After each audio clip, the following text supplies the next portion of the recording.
Thanks for joining us. Anyways, today we have an extremely action-packed day. This is our second event for Business Ownership Summit, and really just want to kind of drop some knowledge and share what's out there. There's a business out there for everybody, and there's tax strategies around all these businesses. So you really want to align yourself with somebody that can answer your questions and can give you good tax strategy.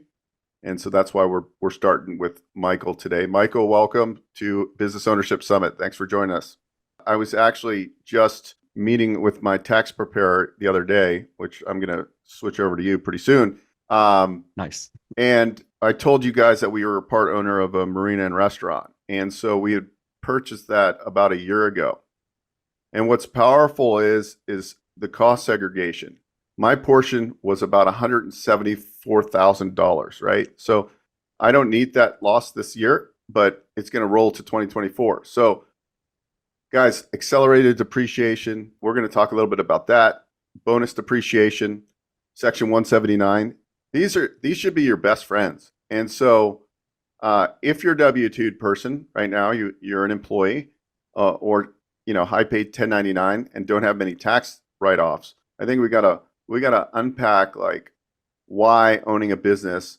And Mike, where should we start just as far as we'll dumb it down a little bit and we'll just say, to make it easy, that somebody's out there, they're keeping their W-2 job, they're making $200,000-300,000 grand a year, they're doing well, but they're getting taxed and they're not really able to stack any cash for savings.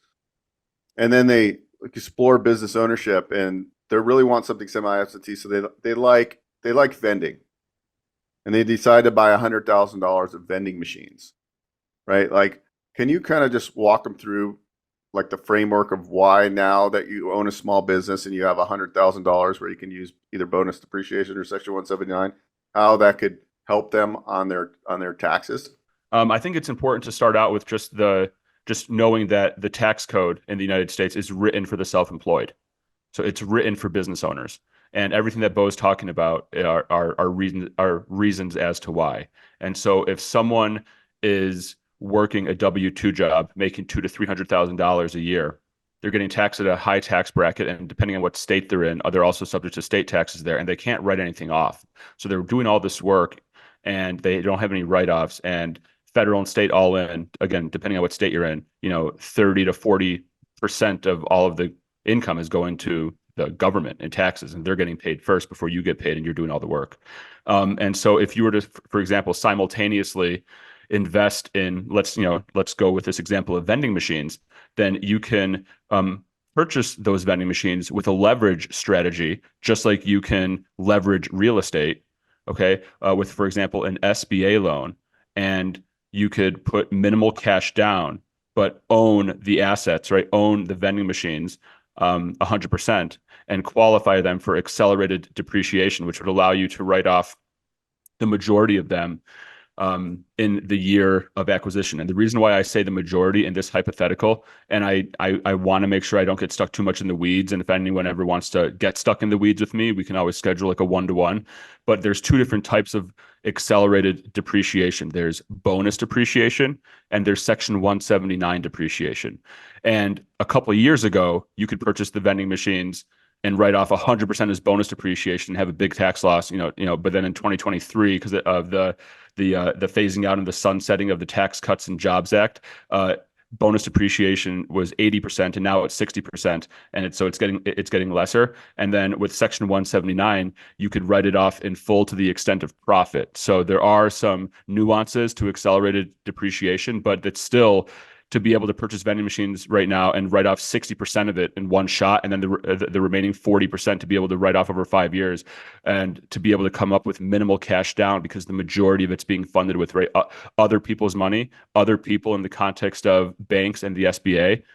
You can create this big tax write-off against your W-2 income, drastically reduce your taxes, and to be able to do so with minimal cash out of pocket. So it's like that type of stuff is just, you can only do that in the context of self-employed. And so to be able to do that, all of these, that's just scratching the surface of all the different strategies that are out there in the tax code. They're out there. and it's on you to navigate the tax code, do something that could result in cash flow optimization for you, decrease taxes, and wealth creation. Yeah, that's beautiful. So like it's amazing to me how many people are missing this element in their strategies, right? Because everybody's, well, how much top line revenue are you doing? Well, that's not really I think that's only 1/3 of the equation, if that, right? Because at the end of the day, what are you leaving in your pocket? And many people aren't leaving enough in their pocket because they don't understand these tax strategies.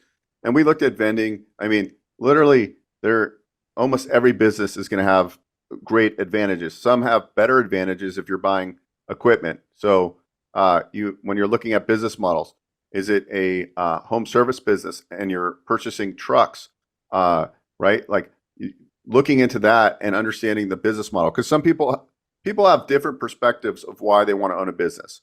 Some people are very successful and have lots of earned income, and really they're buying and investing in a business because they want the tax benefits, right? That's pure or less what they want to do. So they're looking for what we call a semi-absentee business model. Some people are going to look at this as from an owner-operator standpoint. And I think from an owner-operator standpoint, that's a little different scenario. That's somebody who is going, they're going to quit the job and they're going to go full-time in the business. And then there's like more or less hybrid. And the hybrid is somebody who plans to leave the job eventually, but it might be a 3 or 4 year time period till they ramp up their business. So there's all these things and more. And then when you're also tackling this, like pulling up on the screen here, potentially if it's a home-based business, home office deductions, you would talk to somebody about, Michael, if it's beneficial and what you could write off there. And there you go, screen change. And then so I guess diving into this a little bit more, the next big question, and guys, if you have questions, you can go ahead and put them in the question Q&A box, and we're going to definitely answer all of them. So fire away on questions. The next phase we get a lot of times, and guys, I know we have some people from other countries tuning in, and some of this might not be applicable to you, but I think the framework itself will help you. Here, when we're talking about, everybody's big thing is what type of business entity, and I know there's not one size fits all. Can you kind of walk us through like the framework of like, if you're starting an operating business, what entities would we think about and why, high level? Absolutely. And first, I'll just say, I'm coming to all of you live from Eastern Europe right now. When I'm stateside, I'm in Maine or Chicago, and I appreciate you both for letting me go first, because I'm 10 hours ahead of Pacific right now. And all tax codes in different countries. I mean, we're talking about U.S. tax code here, and I understand we have people from other countries here, and other countries' tax codes are different than the U.S. But what's not different is the dream to be your own boss, because regardless of tax codes of different countries, to not work for someone, to have the independent, to be your own boss and to have the autonomy of lifestyle, to live the lifestyle that you want to live, that's something that's global. And I sense that. I always say, owning a business is the American dream, but it's really the human dream, in my opinion, because it's really it's global. There are people over here in Eastern Europe that are just sick of their job. There are lots of people here. I'm in Bulgaria right now. My wife's family is all in Bulgaria still, and so we're spending the summer here. And because I'm a business owner, I'm allowed to run my CPA firm from over here for a few months.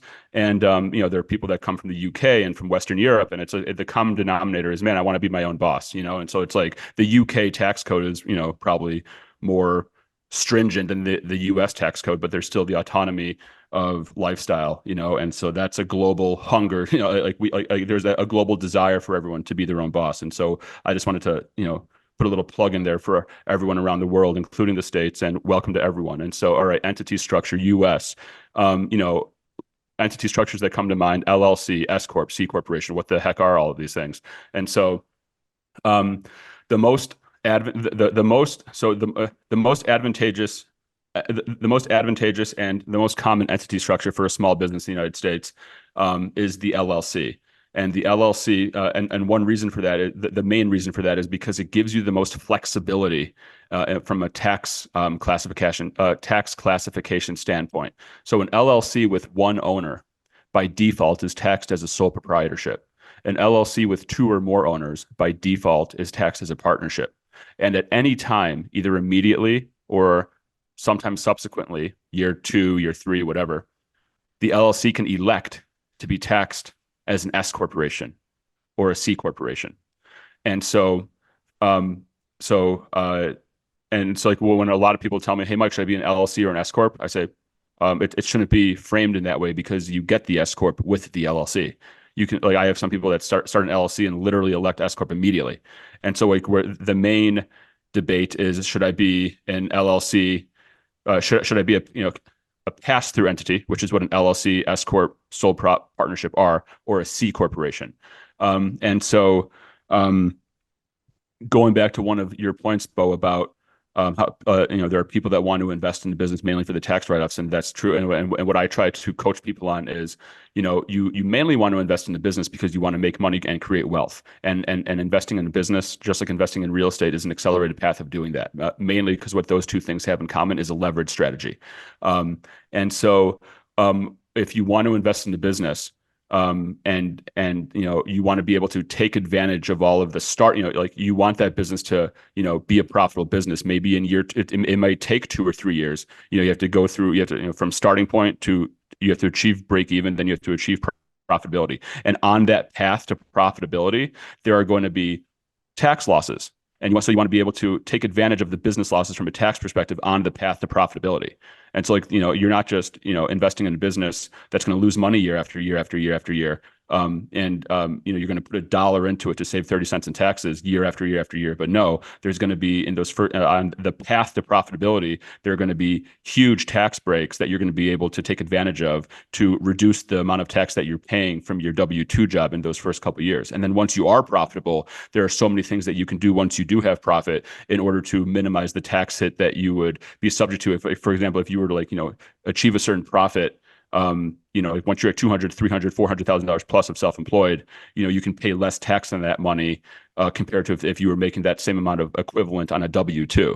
And then you can, then there's just so much. I'll make sure not to rabbit hole, but most common entity structure, LLC, for the reasons mentioned. You want to be able to stay LLC, either partnership or sole prop at the beginning if you have big losses, because you don't want to run into a basis issue. Because if you go S corp too soon, then you can be and you leverage the acquisition of your business, then you can run into a situation where your loss exceeds your basis, and thus you're limited to the amount of loss that is equal to your basis.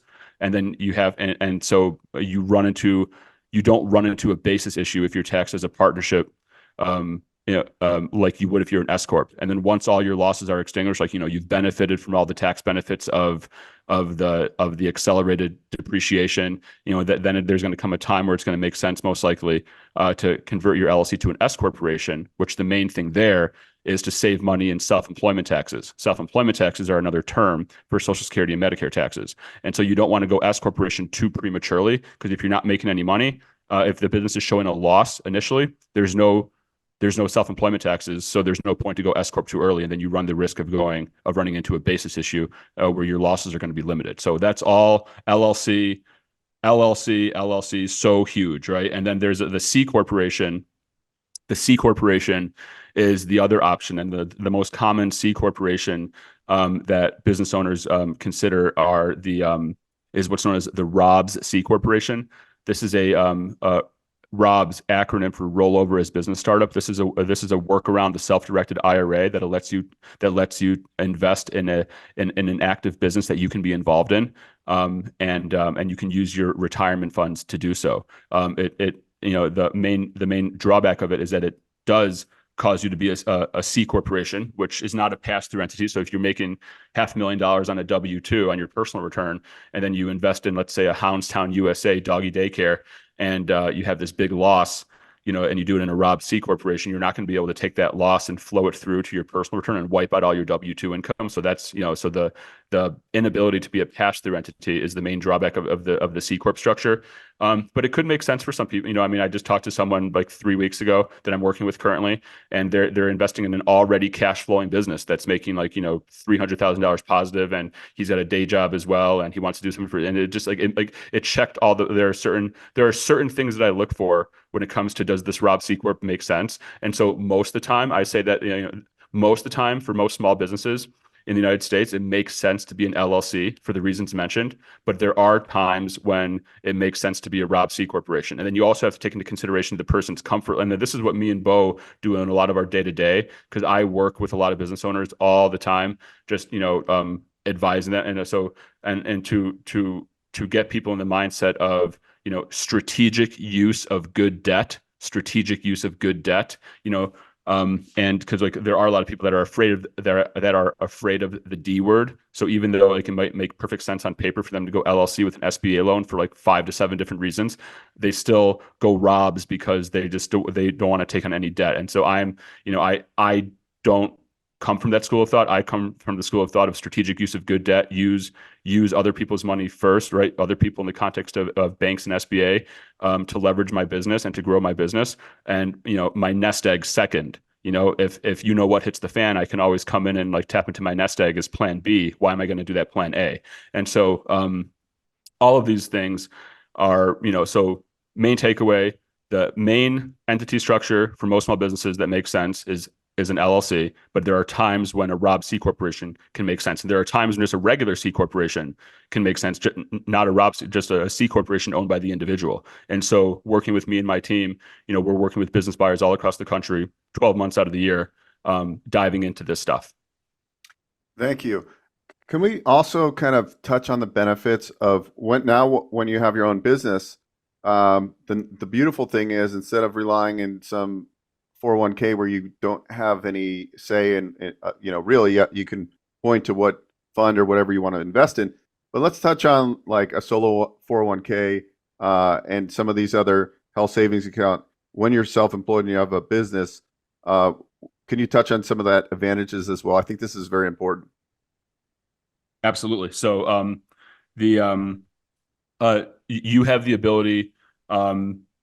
have the ability to put away much more than just, you know, the 23,000 into your 401k, like when it's a 401k plan for your business. Okay.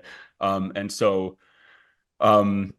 you also have the discretion. So like you have the discretion. And so let's talk about a solo 401k. So if the solo 401k, so for 2024, there's 2 different types of contributions that go into a solo 401k.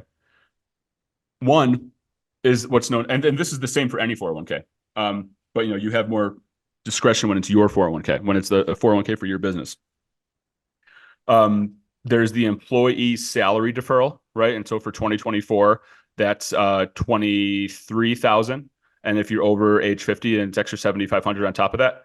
And then there's also the employer contribution, right, which is a combination of what's known as profit sharing, safe harbor, match, and that amount cannot exceed 25% of your salary. And between the two of them, you know, it can't exceed $69,000. But like, listen to that number right there. I mean, depending on how much you take as salary, you know, you could potentially put away $69,000 and potentially $76,000 if you're over 50 into your 401k. And so if you have employees, you know, then it's obviously not a solo 401k. You know, you'll have to contribute to your employees as well. But if you get to the point in your business, right, where you're making a bunch of money, you know, and like, would you rather give some of the profit to your team or to the government? I think we all know the answer to that question. And so you can, you know, you could take, like, right out the gate, you can set up let's talk about a solo 401k. You can get a solo 401k set up. Right out the gate, you can include a borrowing provision in it, which allows you to roll over money from old retirement assets, and you can do a 401k loan, which is the lesser of $50,000 or 50% of plan assets. So right out the gate, you can use your own retirement plan for $50,000 as a loan without having to go the Rob strategy, without having to pay tax on it. And then once you have the 401k set up, you could, you know, potentially take a minimal salary of $30,000, like depending on how much you're because if you want to keep the salary low because you don't want to overpay in self-employment taxes. That's the navigating that we have to do each year, right? But if you take a salary, and I'm assuming that you're under age 50, but maybe you're over age 50. So let's just say that you're over age 50. You take a salary of $35,000 only. You pay the Social Security and Medicare tax only on that. Then the entire net check, essentially, 30,500 goes to the 401k. And then you can do 25% of that as well as a profit sharing. And the profit sharing, you don't have to make that profit sharing contribution until the following year, as long as it's made before the business tax return for the current year is filed, which gives you until either March 15th or September 15th, depending if you go on extension. So you could potentially, use subsequent year cash flow all the way up until like September and maybe October if your tax is a sole prop or a C corp of the following year, and still use that deduction for the year that you're filing your taxes. So there's lots of benefits there. And then depending on how much free cash flow you have, you can stack a defined benefit plan on top of your 401k plan, and you can contribute even more to retirement beyond just the limits of the 401k. If you have several $100,000 of profit and you've written off all expenses and you're looking for something else to do for an immediate, right, you can set up a defined benefit plan. A common one is known as a cash balance plan, and you can make a 401k plus cash balance plan. You have the potential to put away, a couple $100,000 a year, or more into retirement each year. Now, the investment strategy, and so like that's just like in a vacuum, that's an extreme example. It's like if you just wanted to just accelerate your retirement, and you were making a bunch of money in your business, and you wanted to just go hard and heavy on just like, I want to put as much into retirement as possible, no matter what. Like if that's like on the extreme side of that spectrum, then you can do that. But then it would, then with that, the more money that you put into your retirement plan, that also restricts the use of funds, and it restricts your ability to make other investments. So the answer, as it often is in so many things in life and business, the answer is usually somewhere in the middle, right? So you have the ability, if you're making all this money, you have the ability to make giant retirement plan contributions compared to what you'd be able to make if you were just a W-2, and then take additional money and reinvest in your business. Take additional money, invest in real estate. Take additional money, invest in the market. Additional money, invest in other businesses. You can spread it around. You can take, if you have an existing business that's already cash flowing and it's structured as a pass-through entity like an LLC, you can put a chunk of it into retirement, right, and then into a qualified account, right, a pre-tax account. And again, just to take a step back, you can also, in your solo 401k or any 401k, you can put a Roth component inside of your 401k, which allows you to put that entire salary deferral piece, right, $23,000 to $30,000. That can all go to Roth if you want it to, and there's no income limitations there, because like once you get to a certain income limitation, a regular Roth IRA, you can't contribute directly to it, and you're only limited to like $7,000 and $6,500, $7,000 anyways. But so that you can do that. But also, let's take a step back and remember, your small businesses are part of your retirement portfolio. Your real estate is part of your retirement portfolio. Your retirement portfolio doesn't just have to be distributions from 401k plan and your pension plan. If you have business number one that you stood up and it's making $300,000 profit, and it's just like printing money each year, you can stand up business number two, and you can build up the losses from business number two to absorb the profits from business number one. And so you can do that, and then when you're you're 72 years old or 73 years old, maybe you have to start taking some RMDs from your qualified accounts, but you also have rental income coming from your investment properties. You've got someone else, maybe it's your kids, or maybe it's someone else that you have running the businesses, and you're getting something from the businesses. Maybe you sell the businesses and you have a monetized, you have an exit at some point. Maybe you structured the exit with a seller finance note. So you sold the business, but like over 10 or 15 years, you're getting a payout that is based on installment sales. So so you have the ability to control the amount that you pay in tax each year because you're spreading it out. You can just tell everyone listening that I'm juiced up. That's why Beau brought me here, because this is the type of stuff that I talk. I mean, it's just such a no-brainer. All these things are no-brainer. And so you can just tell all the flexibility that you have when about retirement plans, like for being a business owner, it's beyond just like the retirement plan that we all think about, right? 401k or pension plan. In addition, it's your businesses itself are part of the retirement plan as well. Yeah, I mean, there's um, whenever you invest into a business, whether you're starting one from scratch, you're investing into a franchise, maybe a franchise startup, franchise resale, or maybe just a non-franchise business that you find. That's what the Business Ownership Summit is about. It's look, I know Michael probably just got your head spinning because if you're just getting started, we've got, all walks of life that are probably watching this or will watch the replay.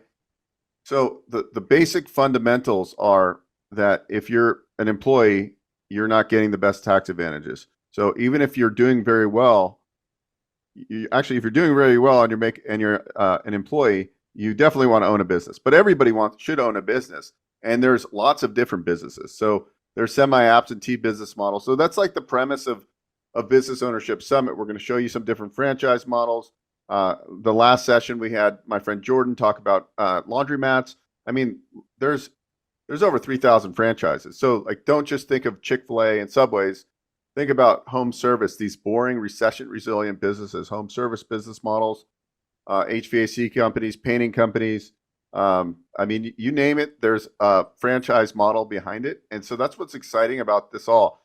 So if you're newer to owning a business and this conversation's like, God, this is like over my head and I don't get it. Like, I used to not get excited about this kind of conversation, but the more you get into this entrepreneurial space where you figure out how you can actually get ahead. Because you know what's scary? It's scary that the majority of people, I don't know what the percentage actually is. It was like 60% of people in the US, if they had an emergency, wouldn't have $500 in their bank account for that emergency. They'd have to try to put on a credit card. There's something definitely wrong with what's going on. When you're considered poor, I forgot what city in California, like low income level was 189,000 in one of these Northern California cities. Guys, we have a serious problem, and the only way it's going to get fixed if you learn about business ownership, learn about tax strategy. That's the only way this will ever get fixed. I want to kind of take it back, Michael. Like, I'm a mess. Okay, like I did things wrong. I opened all these business entities. I didn't do good bookkeeping. Right now, I'm paying the price. Like, when you're getting started, it's so important to get somebody to do your books for you.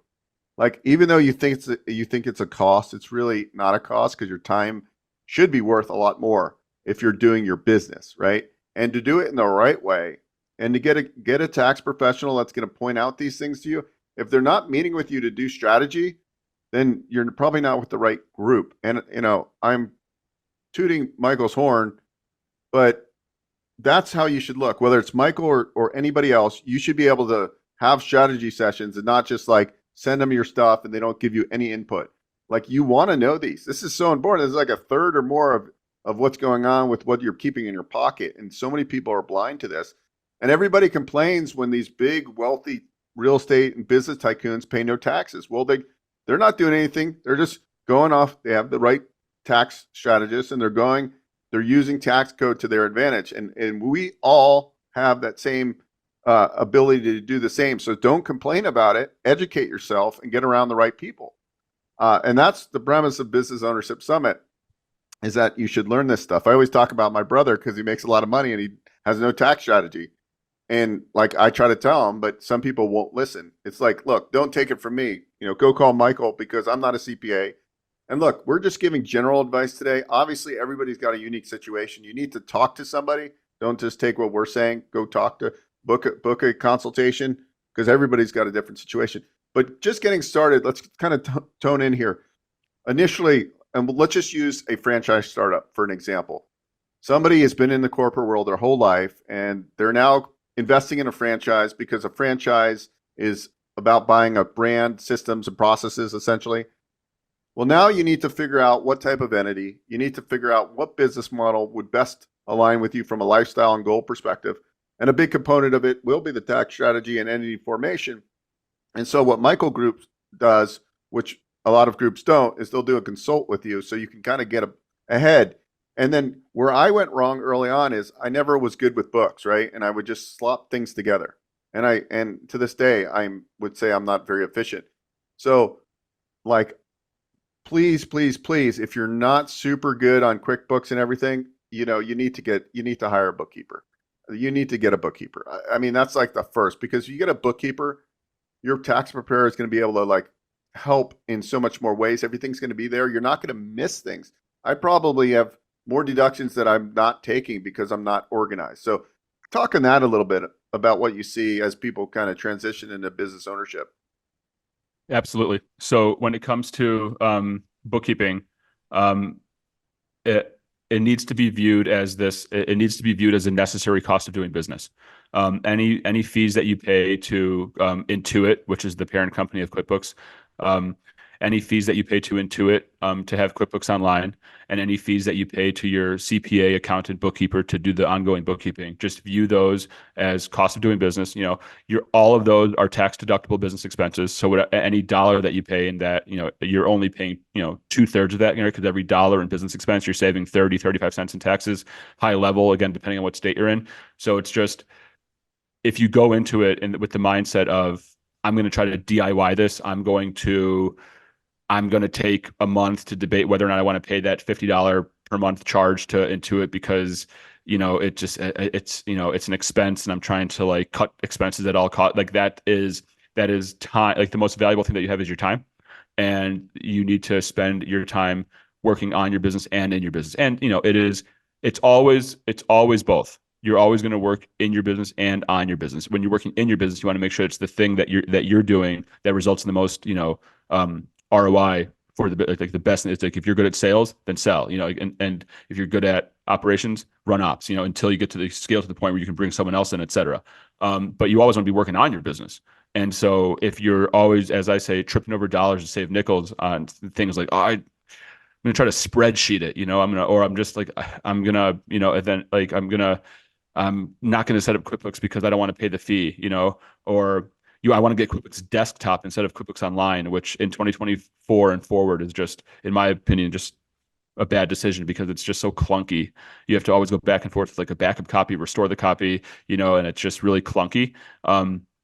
With a cloud-based version of bookkeeping like QuickBooks Online, your accountant can have access to your books. You can go right in. It's all cloud. It's real time, and so you want to have your books up to date from day one for multiple reasons.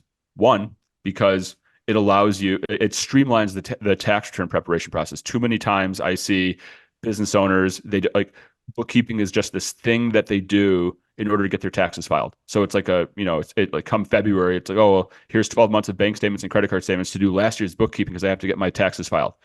All right. So if your books are already updated perpetually, then it streamlines the tax return preparation process, and it allows you to so that's one. Number two, it allows you to have a substantive tax planning conversation at any point in the year.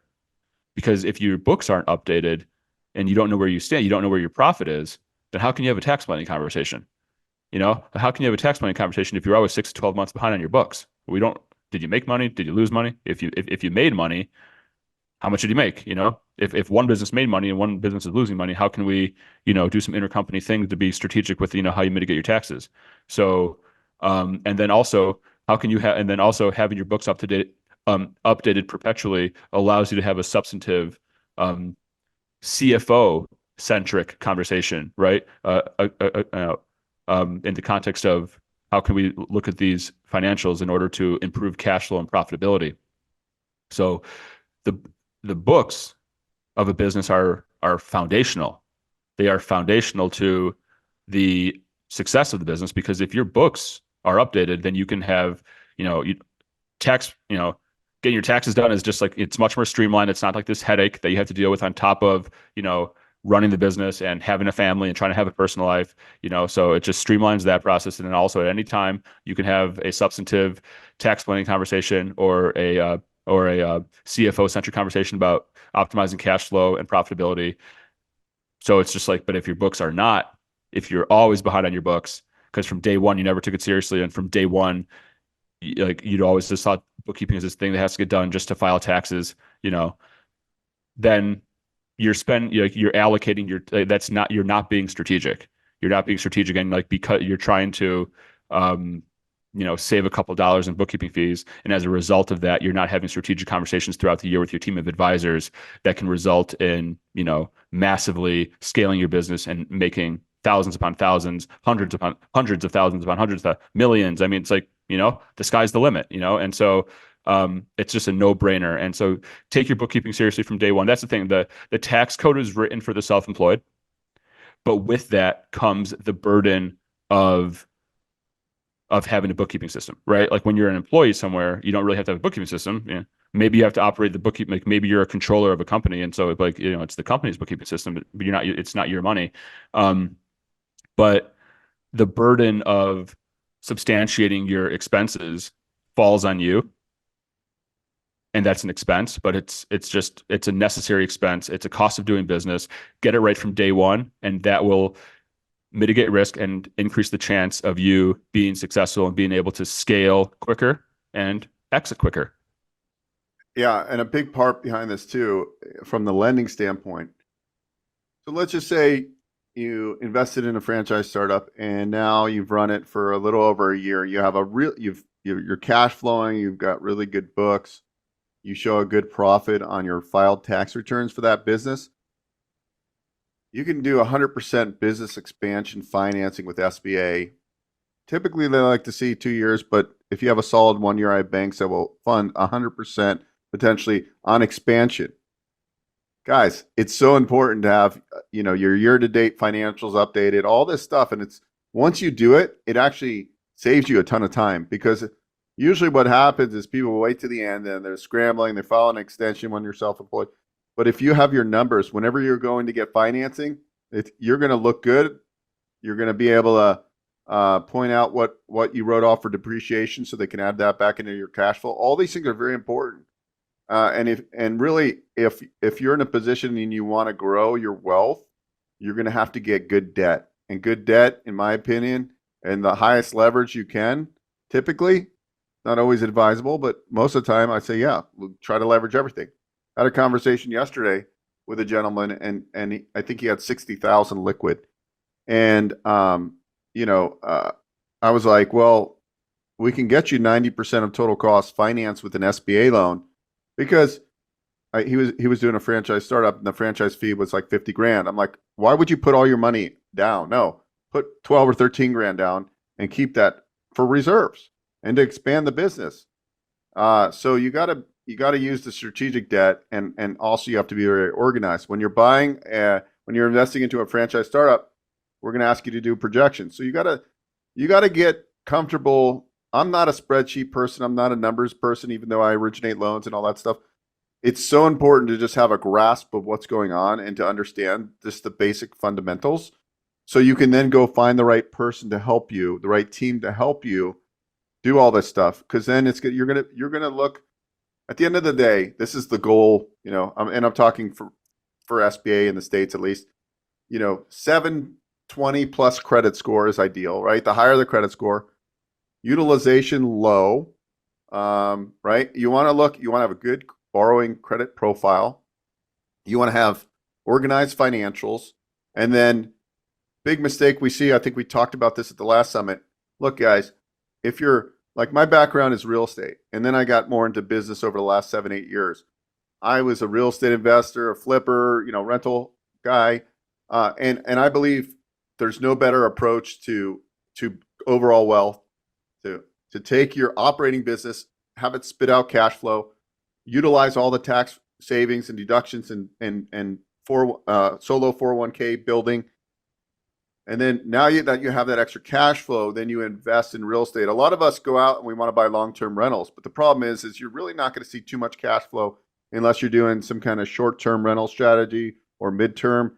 Long-term rentals typically don't cash flow that much. So a lot of us think we're going to get a lot of cash flow. Where you're getting your cash flow from is business ownership. And so, like, to me, when I realized that business ownership, that was out here, and you could get into these systems that have all the marketing and systems and processes, and you could plug into that, and you didn't have to reinvent the wheel, and you become a good leader and operator, It's very powerful, and to know, to do your books and to be financeable. So at the end of the day, Business Ownership Summit's all about that. It's about learning about business credit to a certain degree, like learn how you can utilize points, which credit cards are giving you the best points. Like I just had like $1,200 that was like, to me, was like free because I used one of my business credit cards, and I was like, man, I could use this $1,200, right? And so it was like free money to me. I went on Amazon. I went on a shopping spree. Maybe not the smartest thing to do, but the point is understand how your credit works too. Keep those scores 720 and better. Keep your utilization low. Understand tax strategy, and then the next component is what business models actually make the most sense for you. And so, just out of curiosity, because you deal with so many small business owners, we got to go to Q&A. Hold on, I think we're on Q&A now. So, all right, so let's go dive into Q&A real quick. All right. Somebody asks, is there anything comparable to QuickBooks you would recommend? Yeah, Xero. That's spelled Xero, Xero. We have some clients that use it. It's user friendly. I'm just such a big fan of QuickBooks Online, but you can't go wrong with Xero. I think Xero might be a little cheaper. And then there's a bookkeeping platform called Wave, WAVE, like riding the wave. And it's free, but it's really clunky. So not a big fan of Wave, but if like you can always you could spreadsheet it if you're like a solopreneur doing very I get maybe like for like the first year. I'm not a fan of it, obviously, so I don't want to give advice that's contradictory. But I would say the biggest if you don't want to use QBO for one reason or another, I would say strongly consider Xero. That's Xero spelled Xero.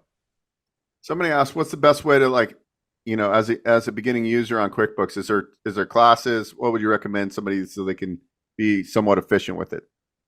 Yeah, absolutely. So Intuit does have classes. You can find training material within Intuit.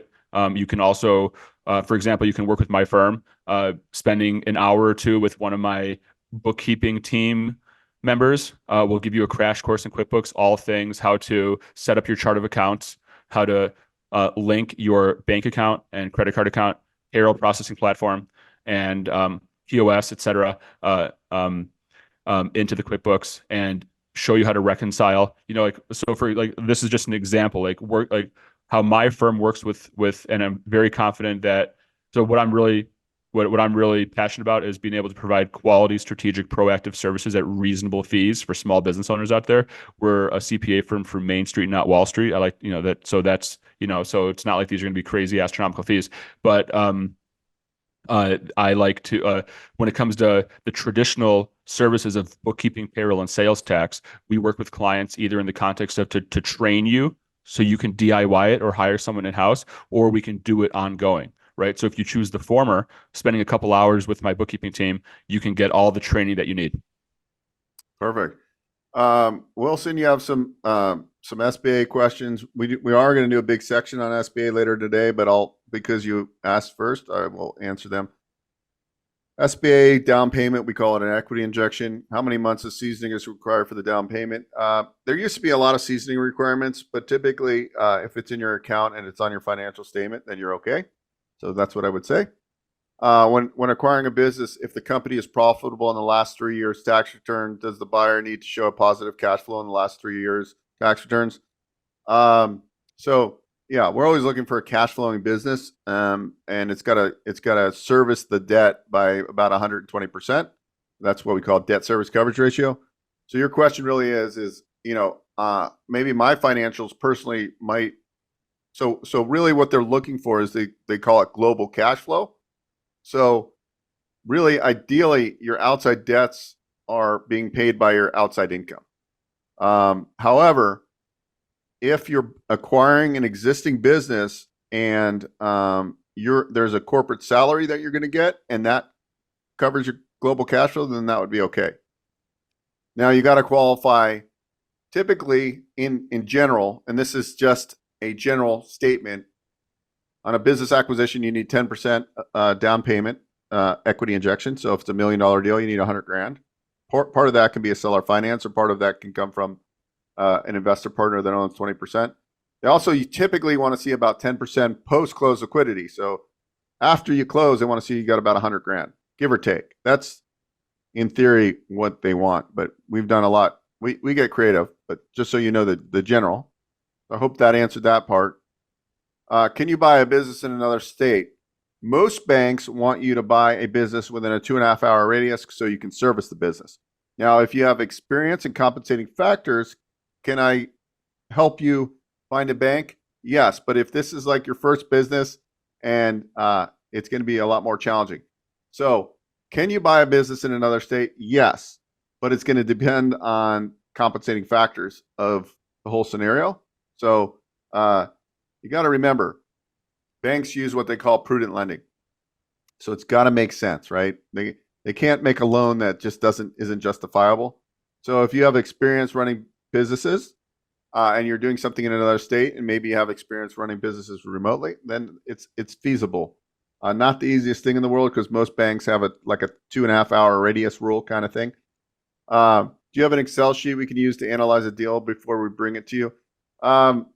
Really what you're going to do, and actually, I think next time we do a business ownership summit, it would be really good to have Michael go through a business tax return and show us things that might be able, when we're looking at a business, that we might be able to add back into cash flow. So some of the depreciation, some of the, if let's just say you're buying a laundromat and you're not doing any delivery services.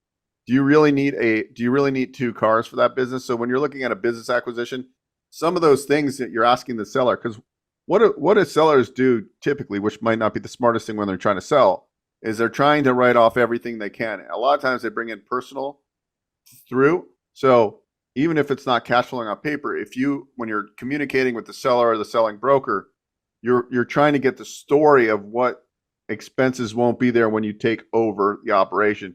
So I think the next summit we do, just kind of an overview of how to analyze tax returns from a cash flow perspective as a buyer, and what can we look for to add back into the cash flow. So we'll do that next time, most likely. Let's see if we have any other questions, and we're going to do a whole segment on SBA at the end of a couple sessions. Can I open a business in U.S. from India? I am an Indian citizen. I want to import products from India to USA and supply to wholesalers. So if you're a treaty country, perhaps I'm sure you can, I shouldn't say I'm sure you can. It sounds like you can do that. There also could be, if it's a treaty country, there's something called an E2 visa. So on our team, if somebody, because I did see that we had people from other countries registering. If it's a treaty country, we do help a lot of people looking to come to the United States. They work and get an E2 visa, and then there are certain franchise models we work with. So if that's what you're trying to do, I know you might not be on the just what you want to import, but I'm just saying in general, I wanted to point that out, that we have immigration attorneys we work with. We have franchises that are E2 friendly. So you can reach out to me and we can help. I can align you, put you in touch with the right person. But yeah, I mean, I believe that there's a lot of people from other countries importing. I'm not the expert on that, but it's very possible. Michael, any input on that? Yeah, you can set up a U.S. C corp and LLC. Most of the time, I see C corps, and know that I have international tax specialists on my team that can advise in cross border. So you may not have to file if you don't want to. I don't know off the top, and you can Google search the list of E2 visa countries to Beau's point. But then if it's not E2, it's EB5, and EB5 is more expensive. And I'm pretty sure that E2 is not available to India. But still, even if you didn't want to come here and you wanted to just be in India and have a US based company. You can do that. Your US based business would have compliance filing requirements, and there would be additional disclosures that additional forms that you have to file, such as like a 5471, which is a form that that provides information on who the foreign owner is of a US based C corporation. So the answer is yes. But there are some nuances because it's cross border, and I have people on the team that can advise in that. There you go. Let me see if there's any other questions. I'm sure there's. Okay, that's there. Okay, I think Like for example, like for an S corporation, you have to be a U.S. Citizen or permanent resident. So you can't be an S corporation if you're not one of those. So we've got a little time here. Your team is really talking to a ton of newer entrepreneurs coming into the space, and they're a lot of the top franchise consultants. They're utilizing your service, your team service, to do like an initial consult. Just out of curiosity, what trends do you see right now within business ownership, franchising? Because you're talking to all these people that they're getting into this whole business ownership movement. A lot of Cody Sanchez fans out there, and actually Cody Sanchez just invested into a home service franchise company that I do business with, which is pretty fascinating. And it was a very good strategic move because she has such a big following. That's going to be another. I think that was a really good business move for her to invest millions of dollars. I don't know what the deal details are, but what trends are you seeing right now, kind of on a high level, with people getting into business ownership right now? Well, just the number one trend that I see is just what we're all, the reason why we're all here today, just a craving, a desire to get out of the corporate grind or to do something in addition to the, to reduce the amount of taxes that one is paying. So just there's a craving for just more people to, live the business owner dream, number one. And so number two, I see an increase in popularity of low cost investment service businesses, right? Because it's you have a much the total investment to invest in some sort of a service business, whether it's residential or commercial or mixed, home based, could be potentially like $150,000 to $250,000, and you can obviously do an SBA with that, and it has the ability to ramp up really fast, and then with a great earning potential. Perfect example is the portfolio of brands that Cody Sanchez invested in. They've got a window cleaning franchise and a painting franchise, and those are low cost investments compared to having to potentially invest, if you wanted to invest like $1 million in a salon suite, right? Or you can definitely, or like if you wanted to invest like, close to $1 million into a McDonald's, like you can definitely do those. And for the right business buyer, that might be a perfect strategy for various reasons. But the point, like so many, I see so many, there's an awakening going on of because of people like you, Beau, of like educate, realizing that when people hear buying a business, it's not this thing that you have to budget $1 million for. It's not this thing that's going to cost $1 million plus. There are lots of low cost service-based, home-based businesses that are out there. And there's a desire for people to go, and then so for people to go and they're, hey, you know what? I am going to quit my job. And my spouse will, hold on the fort with their job or their military pension or the VA disability, or their, depending on age, like their regular retirement. And I am going to do this. I'm going to be an owner operator, which means I need, because like the owner operator, but because I am an owner operator, I will be able to accelerate the ramp up period. The ramp up period is not going to be like this 5-year thing because it's like such a huge investment on the upfront. My spouse will hold on the fort, and I'm going to invest in this $150,000, $200,000 total investment. And like, really, like of that, like 50,000 of it's the franchise fee. So like the rest of the investment beyond the franchise fee is like not that much. And like SBA loan coming in to bankroll the majority of it. And I'm going to accelerate, and like, I'm going to achieve ramp up within 6 to 12 months. So I see a lot of like, whoa, like there's actually all these other options out there besides like, McDonald's and Taco Bell when it comes to franchising. So I really see that a lot of people investing in these home-based service businesses for the reasons mentioned. Yeah, look, there's something out there for everybody, and I think you nailed it. It's like, look, some people have a little bit more capital, and they want to be more semi-absentee, and they're like, we have a lot of brands out there. Our firm will help you do all the figuring out what financing, figuring out what business, and we'll talk about that later. I just want to point out that, like, what's truly amazing is that I had this guy, and he did gutter sales for a company. He was a W-2 employee. He did fairly well. I mean, he probably made $100,000 a year W-2. And he's like, look, I got to own a business. So, we found a painting franchise, which aligns with his skill sets. It's really, he was used to going out and doing estimates, and then you have, subcontractor model. You get the painting fulfilled by subcontractors. And so his equity injection was like 12 grand. And we had like 40 grand in working capital, money for the lease of the truck, marketing budget, franchise fee. It's all budgeted in. 12 grand, give or take, right? Out of pocket. There's a ton of business models that are, relatively inexpensive to get started.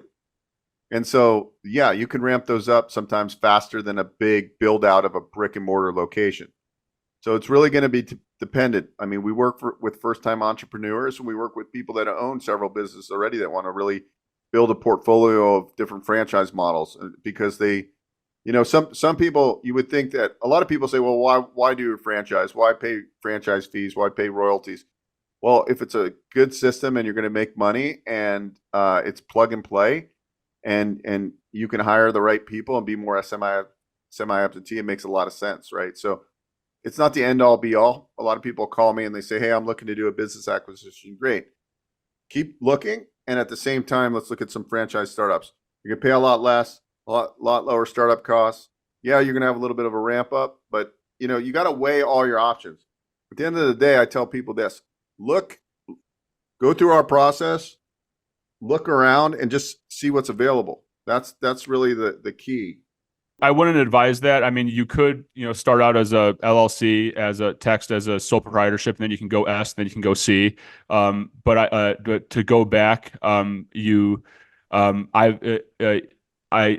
can't.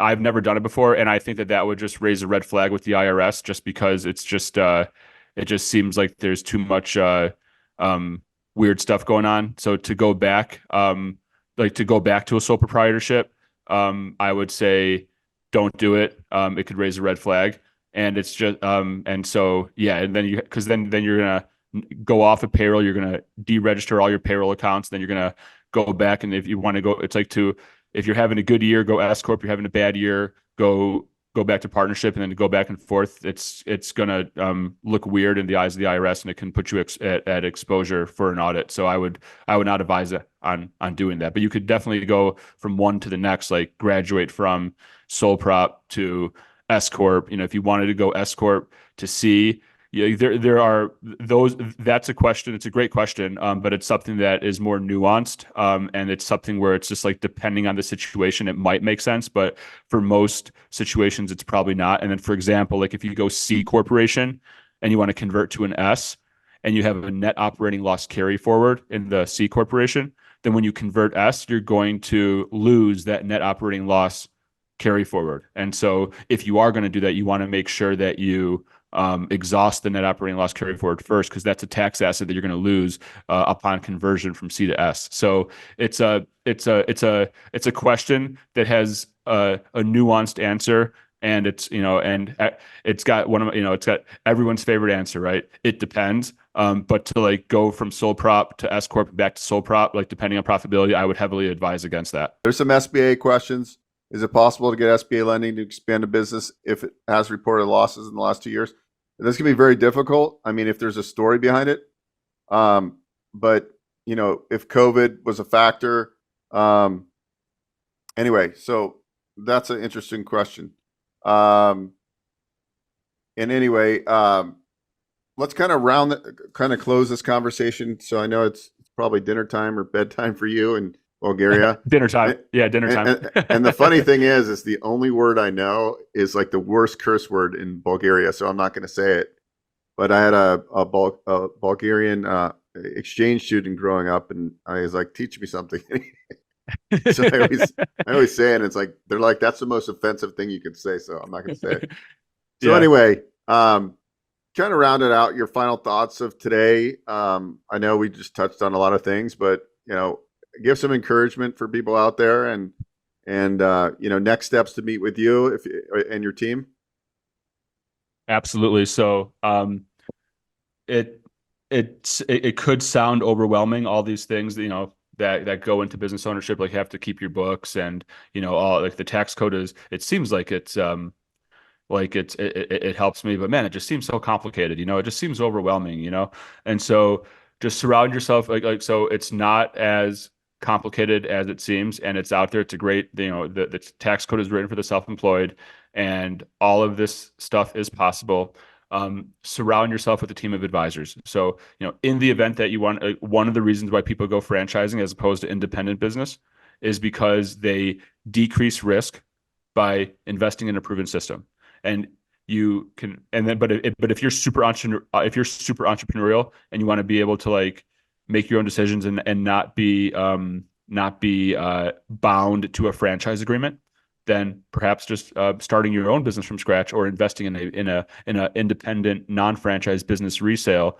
That's like where you go to biz buy sell, or you work with like a Murphy's business broker or like a Transworld business broker, and like you explore the world of independent non-franchise business resales, and there are a lot of them out there. But there's that are public listings. There are also a lot of the good ones are private listings as well. Maybe that's the option for you. But one example of why people invest in franchising is because it reduces risk by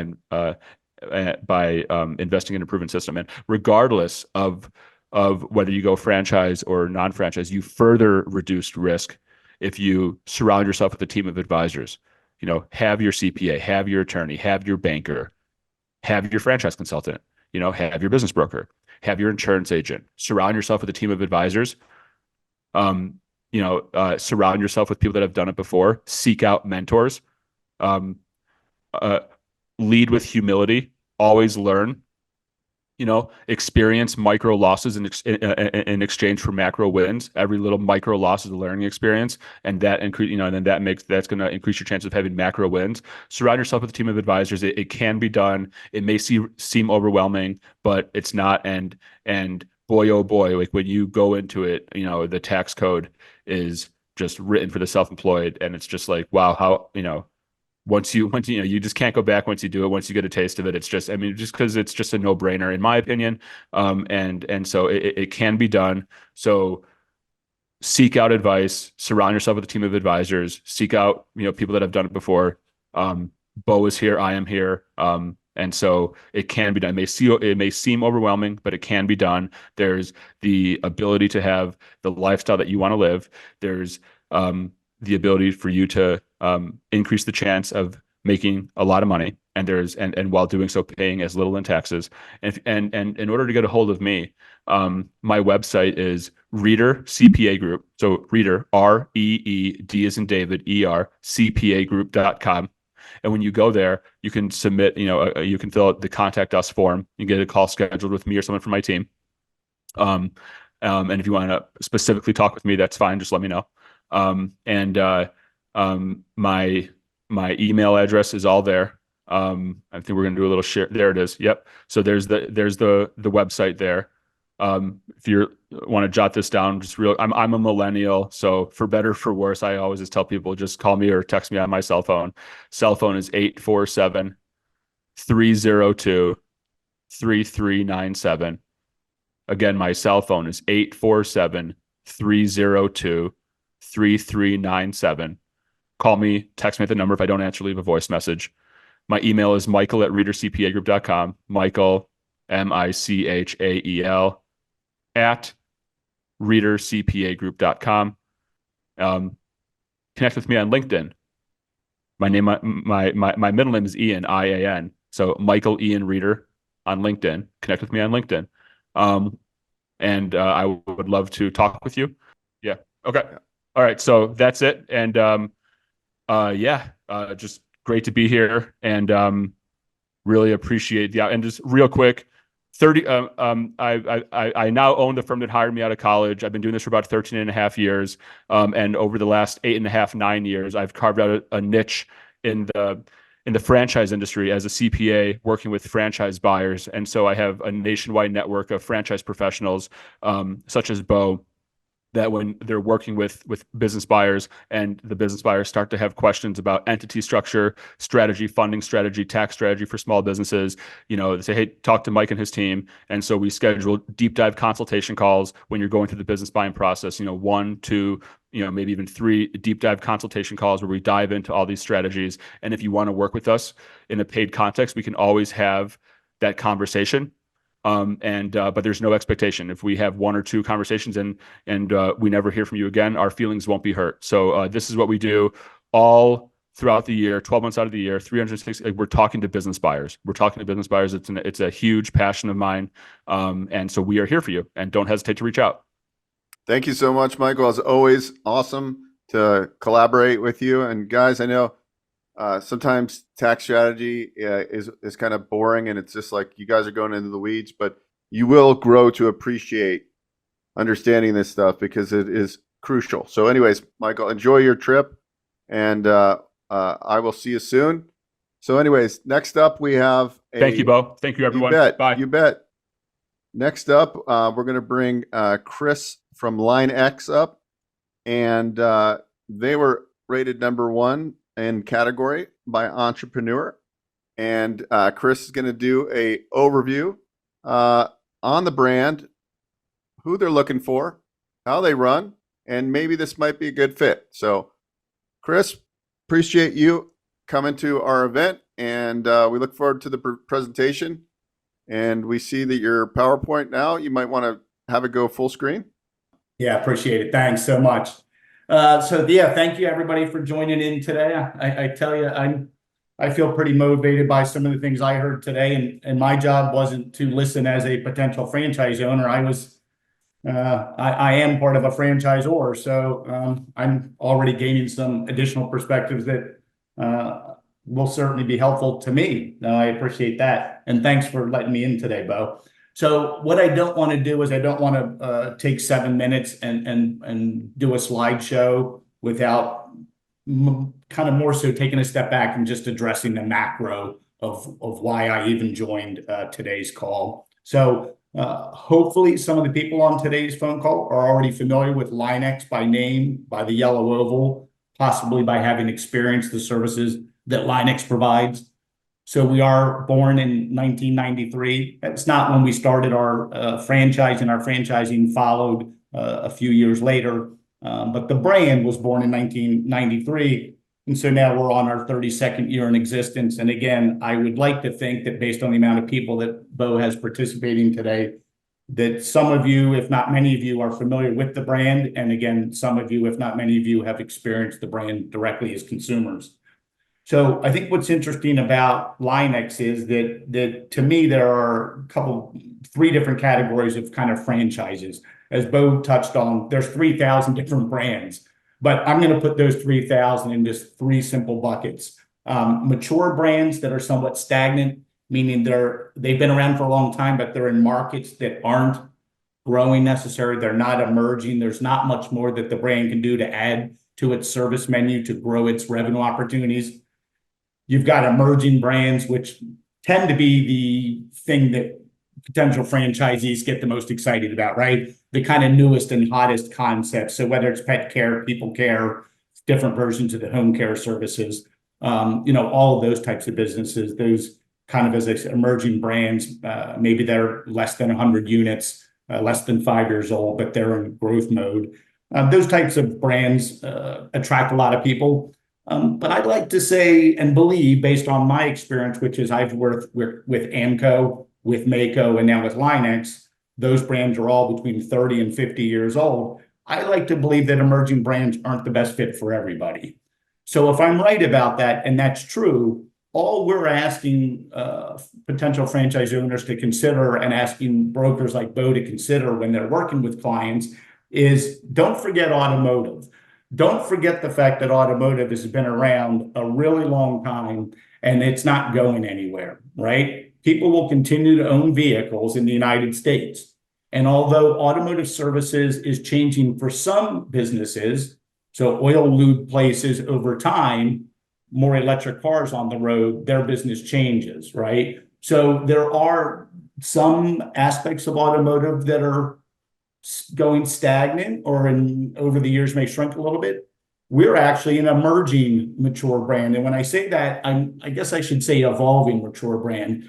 So just like Dunkin' Donuts just did donuts and coffee for so many years and then eventually said, you know what, if we add to our menu offering and we offer other food options and other beverage options, we can take this brand a lot higher in terms of the revenue ceiling. And they were extremely successful at that. That's the same process that we're currently going through at Linex. So Linex has taken a 32-year-old, again, mature brand and adding some really strong emerging, evolving market opportunities to that foundation. How are we doing that? We simply service and provide a broader menu of services to vehicles than we did in the past. Again, we took that coffee and donuts only model and expanded it to more food options. So now people come in even for lunch, right? Later in the afternoon. There's more reasons for them to come to us. This slide, I think, to me, represents some of the kind of key ingredients on why, if a potential owner of a franchise business is trying to narrow down which industries or what industry segments might be attractive, I believe this tells the story as to why some of you on this call might make automotive kind of part of your final checklist. I understand after so many years in automotive franchising that not everybody feels like an automotive business would be a good fit for them, but for certain people, it's a perfect fit for them. Talk about Linex specifically. Again, we're here since 1993, so we're not new. Loyal, very loyal customer base. Again, if anybody on this call has experienced Linex, my guess is they don't plan on going anywhere else. They plan on going back to Linex again. It's just a very familiar trend with our brand. Currently, if you look at North America as a whole, we have hundreds of available territories. We do offer protected territories for the advantage of the franchisees. Again, I can't give earnings claims, as Beau will explain to you folks. There are franchise disclosure rules, I should say, in place that prohibit me from giving earnings claims. But as a general statement, I would urge you to investigate automotive simply because the earnings potential, the EBITDA, the earnings before interest, tax, depreciation, and amortization is very, very strong compared to other industry types. So one of the reasons why, again, hopefully a percentage of the people on today's call will say, you know what, as I start to look at other business types, maybe automotive is something I should consider. Extremely strong EBITDA in the automotive services business. Revenue ceiling. Again, I own a single brick and mortar Linex. The revenue ceiling on that can be substantially higher than the single location revenue ceiling of a lot of other business types. So we like people to consider that. And again, with the Linex brand recognition, you get to take advantage of a well-known brand with an expanding service menu that's now allowing us to have a broader revenue stream.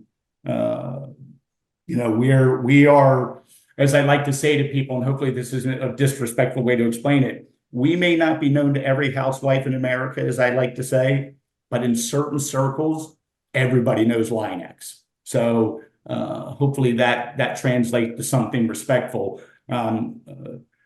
Right? We are not going to be known like McDonald's. Not everybody's going to eat our cheeseburgers, but for people that are in the automotive realm that like to do things to their vehicles for a multitude of reasons, we're very, very, very well known in that arena, let's say. We do provide multi-store ownership opportunities. We do offer a model that does not require you, the franchisee, to be the operator. So it is not an owner-operated business. Having said that, in the early stages, the business does tend to need a little bit more hand-holding, in the pre-opening phase. So I certainly wouldn't call it a hands-off model. But it does present all the opportunities for the franchise owner to not be the person behind the counter, let's say. And we have established training programs, marketing department. We generate leads for the franchisees, meaning Linex.com is like a vacuum sucking in consumer inquiries every day and every week. And because we don't operate corporate locations, we ultimately spill those consumer leads down to the franchisees within the given markets. Kind of wrapping that up, I know this is something that appeals to probably 90% of the people on today's call, I would think. So my mission isn't to necessarily talk you away from other businesses that Beau may be talking to you about, but I'm a guy that says, personally, I don't want to own a business that keeps me up 24/7. I personally want to own a business that's got normal hours that allows me to still enjoy my family and my out of work life, right? So again, even if I'm not the one behind the counter, if I have a business that runs 7 days a week and runs from 8 in the morning till 8 in the evening, I've still got a lot on my plate as the owner of that business. Really critical to understand for people that are looking for something that it doesn't require that kind of length of management and attention, and nor does it require a double shift of employees in terms of payroll. We are kind of that single shift operation, automotive services. It's a normal work day for our employees and for our owners. And some do dabble in Saturday hours, but aside from that, again, as the slide shows, we do not operate holidays, nights, or weekends. Single shift operation, again, really attractive. We are very unique in the niche we fill. I know I need to wrap up my time, but when you, again, potentially get to the layer of your process where you say, geez, automotive is something I maybe should take a closer look at, what you'll find, again, about Linex is that we occupy a very unique space within automotive services. You will not find on a national scale, on a North American scale, somebody that has a brand that has the recognition that we do, providing the services that we provide, right? So again, we like to take that unique space and kind of going back to that position within the space. We're unique, right? We are not oil change and tire and wheels, where everybody's in that business. Lots of franchises and independent business owners operate in that segment of automotive services. That's not us. We're not part of that. We don't have somebody nipping at our heels. Now, doesn't mean that there's not levels of regional businesses that provide some of the types of services that we provide. But again, when we're talking about brand recognition and the power that brings to a franchise owner, Linex is the recognized brand in the segment. So I'm proud to be part of that. And again, I as Beau said, 3,000 brands, there's a ton of sifting that people have to do to ultimately figure out, which business is going to be the best for them. We just simply ask you to, as you go through your checklist, to consider Linex if automotive is attractive to you. Give us a look and work closely with Beau to get the quality of information you need moving forward, please. Chris, so I saw some questions and I just want to talk to me about an ideal candidate and somebody that likes the business model but has for example, I am not handy. I don't know anything about cars other than hook gas in and drive it and change the oil every couple thousand miles. And somebody like this run this business as a semi-absentee owner. Once they got to understand, when you're ramping the business up and getting it started, you're going to put a lot more work in the front end to get it up. But eventually this can be a very semi-absentee business model. Talk to me about some of the recent candidates, what their backgrounds are, and give some flavor on that. No, I appreciate that. So it is not an absolute that technical background is required. That's an absolute true statement. However, is it true that the common ingredients or the ingredients that we commonly see in people that look at automotive, forget Linex for a second, that look at automotive, do so typically because of either some experience, industry, right, occupational experience within automotive industry, right? Or in some cases, as silly as this may sound, is It's simply their lives are all about automotive, if that makes sense. They're personally really involved in things that are automotive. They are not like you and I, Beau, where I'm not technical, right? I always tell people I own a screwdriver and a hammer, and I only know how to use the hammer. So it is true that, again, you're not required to have technical skill sets. There is technical training that takes place, though, right? So before you open your LionX, the franchisee and or their chosen key management people are going to be coming through some training sessions, okay? One segment of that training, Beau, as an example, is some technical training that takes place. Franchisees, again, can send key people, key management people to those training sessions.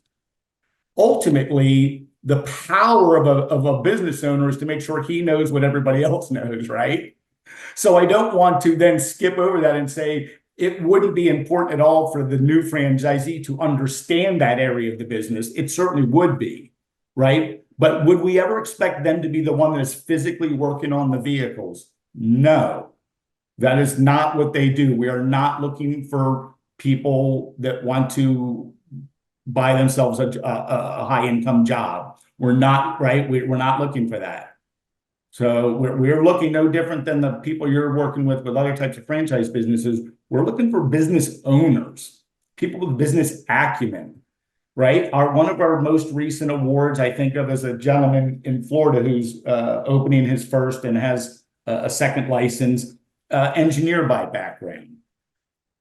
It's not automotive, but it's of a technical arena where I think he has a higher level of comfort with something that has some technical components or aspects to it, right? So again, to say that everybody aligns with automotive, no, but it does not require technical skill sets to own a franchise. No different than I worked for Amco or for Mako, who I spent many years with. Automotive background was not required. You were not going to be working on the vehicles yourself. So. Got it. And kind of give us an investment range with franchise fee, employee salary for one territory. Yeah. So we're a 10-year initial agreement with a $40,000 initial license fee. So we're a $40,000 franchise fee. Again, 10-year agreement. You're issued a protected territory that's agreed upon before we enter into that award, right? Everybody knows exactly what your territory is. Overall startup cost in the FDD starts as low as $270,000, but depending on leasehold improvements, equipment option packages, and a multitude of other things, Beau, that you and I'm sure a lot of today's attendees understand is there is potentially a large range in FDDs that say, well, you could be as low as this or as high as this. Those ranges, again, have to be provided to people through the FDD, right? To give them proper disclosure. The upfront requirements, I will tell you, which is different than what does it cost to open a LionX, the upfront financial requirements to potentially qualify for franchise ownership is a $500,000 net worth and a liquid amount of $150,000. So if that helps people at least understand, that is our kind of preliminary profile for franchise ownership. Yeah, and they can get SBA financing. Yeah, I'd love to say this again. I'm not the finance guy, but I'd love to say is when you take brands like LionX to SBA, they're more focused on whether or not you're worth the money. They recognize the brand, right? So, which is nice, meaning otherwise you bring a concept to them that they're not familiar with. They need to see proof of concept and they need you to prove yourself. In this case, proof of concept, like most mature franchises, kind of exists. It's now about the applicant proving their worth, right? Yeah. And in general, guys, you could finance these at about 80% of total costs. That's working capital built in. So, something like this, it's really not that much out of pocket. I mean, it's you're for a brick and mortar type of business. So, yeah, we are a brick and mortar concept.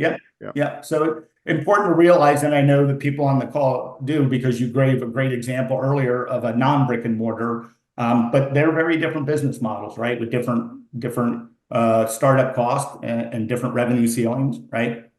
Yeah. So that's why there's something for everybody. It's just figuring out. Yeah. Automotive is a great segment to be in. I think if you kind of meet the characteristics of an owner of this, you guys, we put something in the chat. You can go there. Usually we have you fill out an intake and his Oracle profile, or we call it entrepreneur assessment. And then, kind of have an initial conversation. And then we'll, if automotive's interesting to you, definitely introduce you to Chris. Yep. If you have any questions, guys, as you're going, you can reach out to us and we can definitely get those answered as well. I do want to add, because I usually want to say it on the front end in case there's any military vets on today's call. I am a vet myself. I come from a multi-generations of Navy veterans, and we, like a lot of the big mature brands, we do offer a discount on that initial license fee. So $40,000 for a first store award for a non-vet is a $30,000 cost for a first store award. So there is a 25% reduction in that initial fee. Very Right? nice. And if there are any vets on today's call, thanks for joining. And I speak for all of us that we appreciate your service. We sure do. We sure do. And we appreciate you for presenting on a Saturday. Would love to have you come back for our future segments and dive into it some more. And anyway, you have a great weekend and thank you so much. Yeah, sorry for the fast talk, Northeast fast talk, but I know we had limited time. So You did a great job. Well, I appreciate everybody's attendance, and Beau, thank you very much. Thank you. You bet. Thanks so much. Okay. All right, guys, as we transition into a next segment, we have a series of different business models to show you. Before we go there, I wanted to show this short video. I didn't put it on, but it talks about the different business models. And I think as you're starting to look at different business models, it's going to give you a good framework. And guys, when you go to the link I put in there and you end up setting up a call with me, we're going to dive into so much so you get a much better understanding. But this is a good overview right here. Without further ado, see if we can. Hey there, I'm Ben Torrey with Screenmobile. I'm the Director of Franchise Development here at Screenmobile, and I am inside our fantastic training center. And I want to chat briefly about the 3 different types of business ownership as it relates to franchising. What you need to understand is, as you're looking for your own franchise, one of the things you have to ask yourself is, how committed do I want to be? Am I going to be there every single day? Am I going to be there half-time? Or am I going to hire somebody to manage this business for me? So again, the point of this brief conversation is just to highlight the 3 different types of business ownership that we see in franchising. So the first type of owner is the owner-operator. What does that mean? Well, in our case here at Screenmobile, the owner-operator would be somebody who's showing up every day, either on the truck and trailer, collecting checks from the customers, installing the work, scheduling the jobs. That would be the owner-operator relationship. Maybe they have an employee or 2 that's supporting them out in the field as well, but they are in the business every single day. The second type of owner is a semi-absentee owner. Perhaps they're working the back office every day. They come in, they check the schedule for the day, they check receivables, they make sure everything's caught up on the scheduling, but they're not necessarily out, especially in our case at Screenmobile, they're not out in the field every single day meeting with the customers and doing the installs. Again, they may deal with a customer complaint or a customer resolution issue, but ultimately they are going to be more in the behind the scenes of the business. The final type of business ownership is the fully absentee owner. And here again, as it relates to Screenmobile, if you're a fully absent owner, or absentee as we would call it, then what we require is for you to hire what's called a designated manager or a key person. That key person is going to be responsible for the day-to-day operations of the business while you're an absentee owner somewhere else. But from our perspective, we need to know that somebody is keeping an eye on that business on a daily basis. So hiring that key person and ensuring that they are well trained in this wonderful training facility is going to be the difference between the success of your business as an absentee owner and the potential failure of that business. So again, hiring the right key person is going to be the difference between success and failure as an absentee owner. So coming back to it, looking at the 3 types of ownership, we have owner-operator out in the field every day. We have semi-absentee, primarily focused on back office activities. And then we have the fully absentee owner who's going to hire a really critical key person to manage the day-to-day functions of their business. So if you're interested in getting into a Screenmobile business and you're looking at one of these 3 models, we'd love to hear from you and talk more about how we can ensure your success in any 3 of those levels. Check us out at franchise.screenmobile.com, and we look forward to hearing from you. All right, guys, I just wanted to show you that this is another brand we work with too. But I thought that was a good overview of the different ownership models. There's the owner operator, obviously. And then there's semi-absentee. So whenever you're stacking on semi-absentee, there's going to be more costs, more initial investment range. So when we're diving into it, if you got to keep the job, we got to balance and find the right business model, or are you going to transition out? And if you transition, or if you're planning on transitioning out, the nice thing is that we can build in working capital in these SBA loans, so that might give you enough runway. Obviously, it's better to have some other runway, so you're not, put yourself in a financial bind. But a lot of times, what we're doing is we're building in that working capital. If you did want to transition out of the W-2 or the corporate job, we're going into the speed rounds, so I think we've got about 4.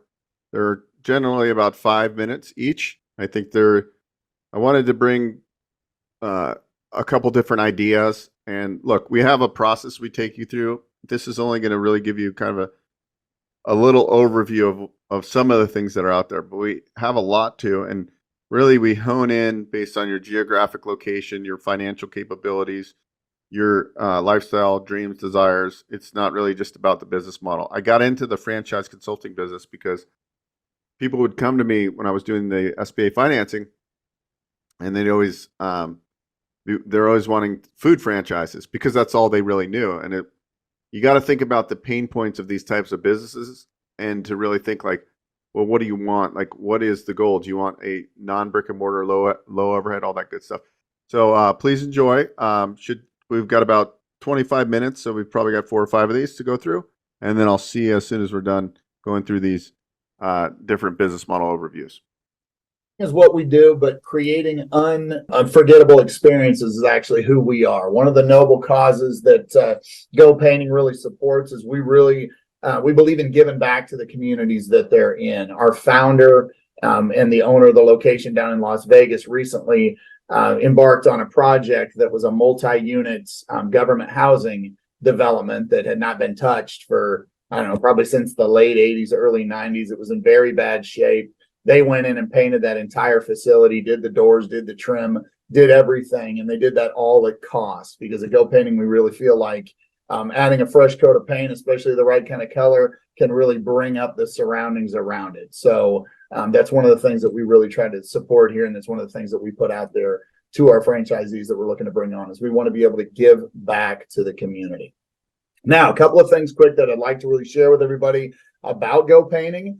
We are new to franchising, but they are not new to the painting arena. Go Painting is the only all commercial painting franchise in the country.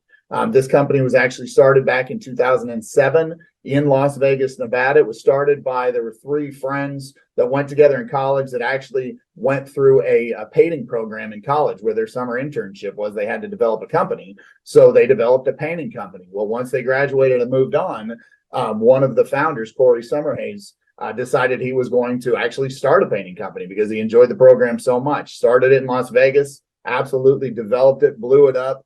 His friend Sean McMurray in Salt Lake City got into construction, decided at about 3 or 4 years later that Corey seemed to have a little better lifestyle, seemed to be enjoying things more. So he decided to add on and start doing what Corey was doing and start a commercial painting franchise. And then shortly thereafter, their other friend Shane jumped on the bandwagon as well. So these 3 friends really developed and grew the processes and the systems for Go Painting. In 2018, they launched a totally remote location that was manager operated in Boise, Idaho. That business quickly took hold and grew. And it was then that they realized, you know what, we really do have a fantastic system and a process. We need to start looking at making this thing available across the masses to the public, because I think a lot of people could benefit from this. That was when they reached out to Fran Growth Partners in Waco, Texas, to handle the development side. That's really where I come in. Fran Growth brought me on specifically for Go Painting to really help develop and get this brand out there. Now, what we do is the only commercial franchise painting company in the country. The benefits to that are absolutely phenomenal. Number one, there's very, very limited competition in our space. We're not messing around with residential.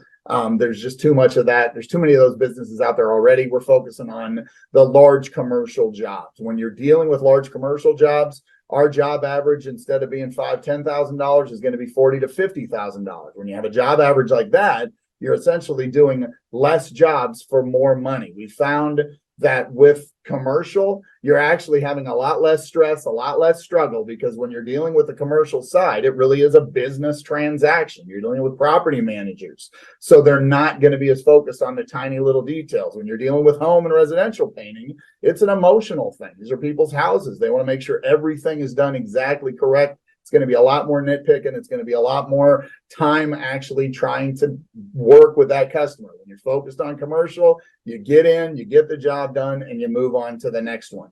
It is going to be a little bit more of a lengthy sales process, but again, when our job averages are that much higher, it's well worth the time you're putting in. We are also an all subcontractor model, so that keeps our costs very, very low. The subcontractors we're using have all the equipment already.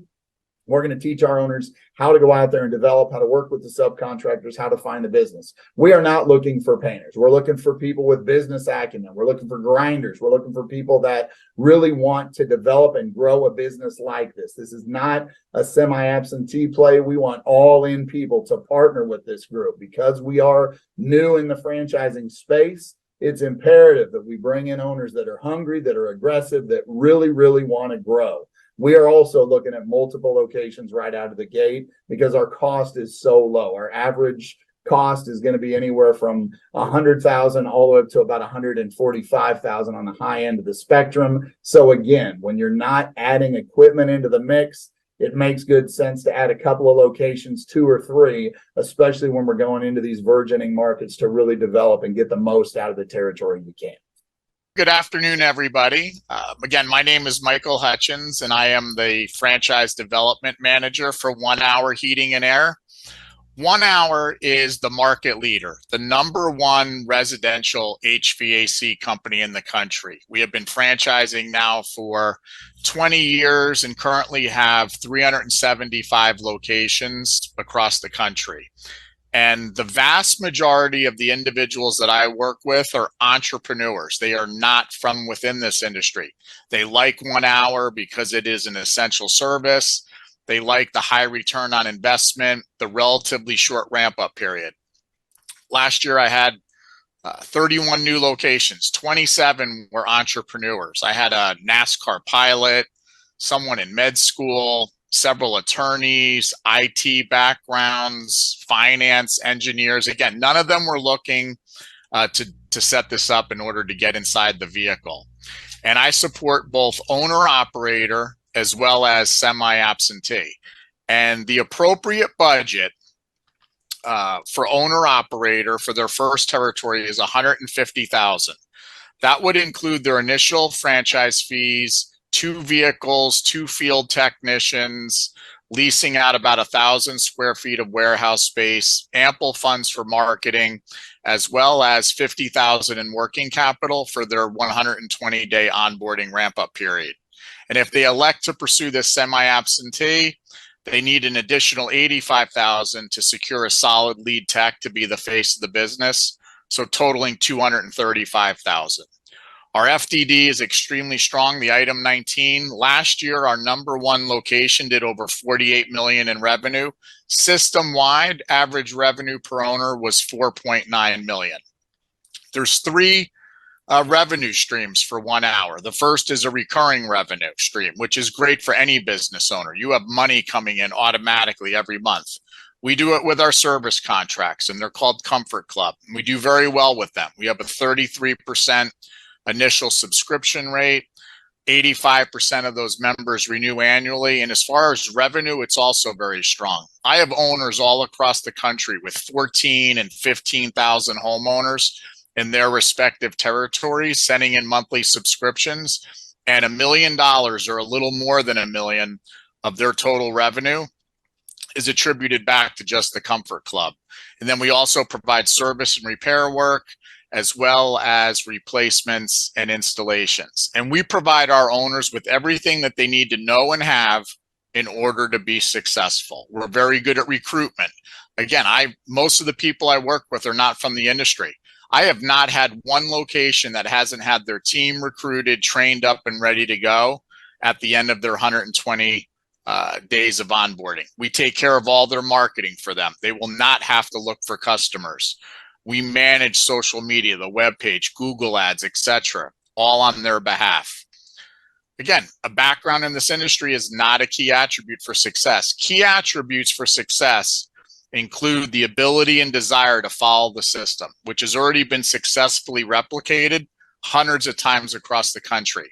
Another key attribute would be that this business, for an owner, what it really is about is building a team, creating a culture, having all of your technicians aligned towards the same common goal. Because, in our model, what our owners really are providing their technicians with is the opportunity to run their own business within a vehicle that we provide for them.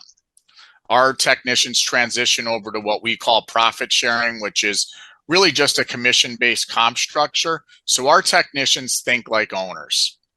Our purchasing power is $1.5 billion strong, and we have preferred pricing in place for anything that they would need to buy in order to run their business. We conduct an analysis, for all of our owners on a regular basis to make sure that they're taking full advantage of everything. We just had an owner in Texas have one completed. He did $8 million last year in revenue. He saved $600,000. He was $600,000 more profitable buying everything that he needed in order to run this business.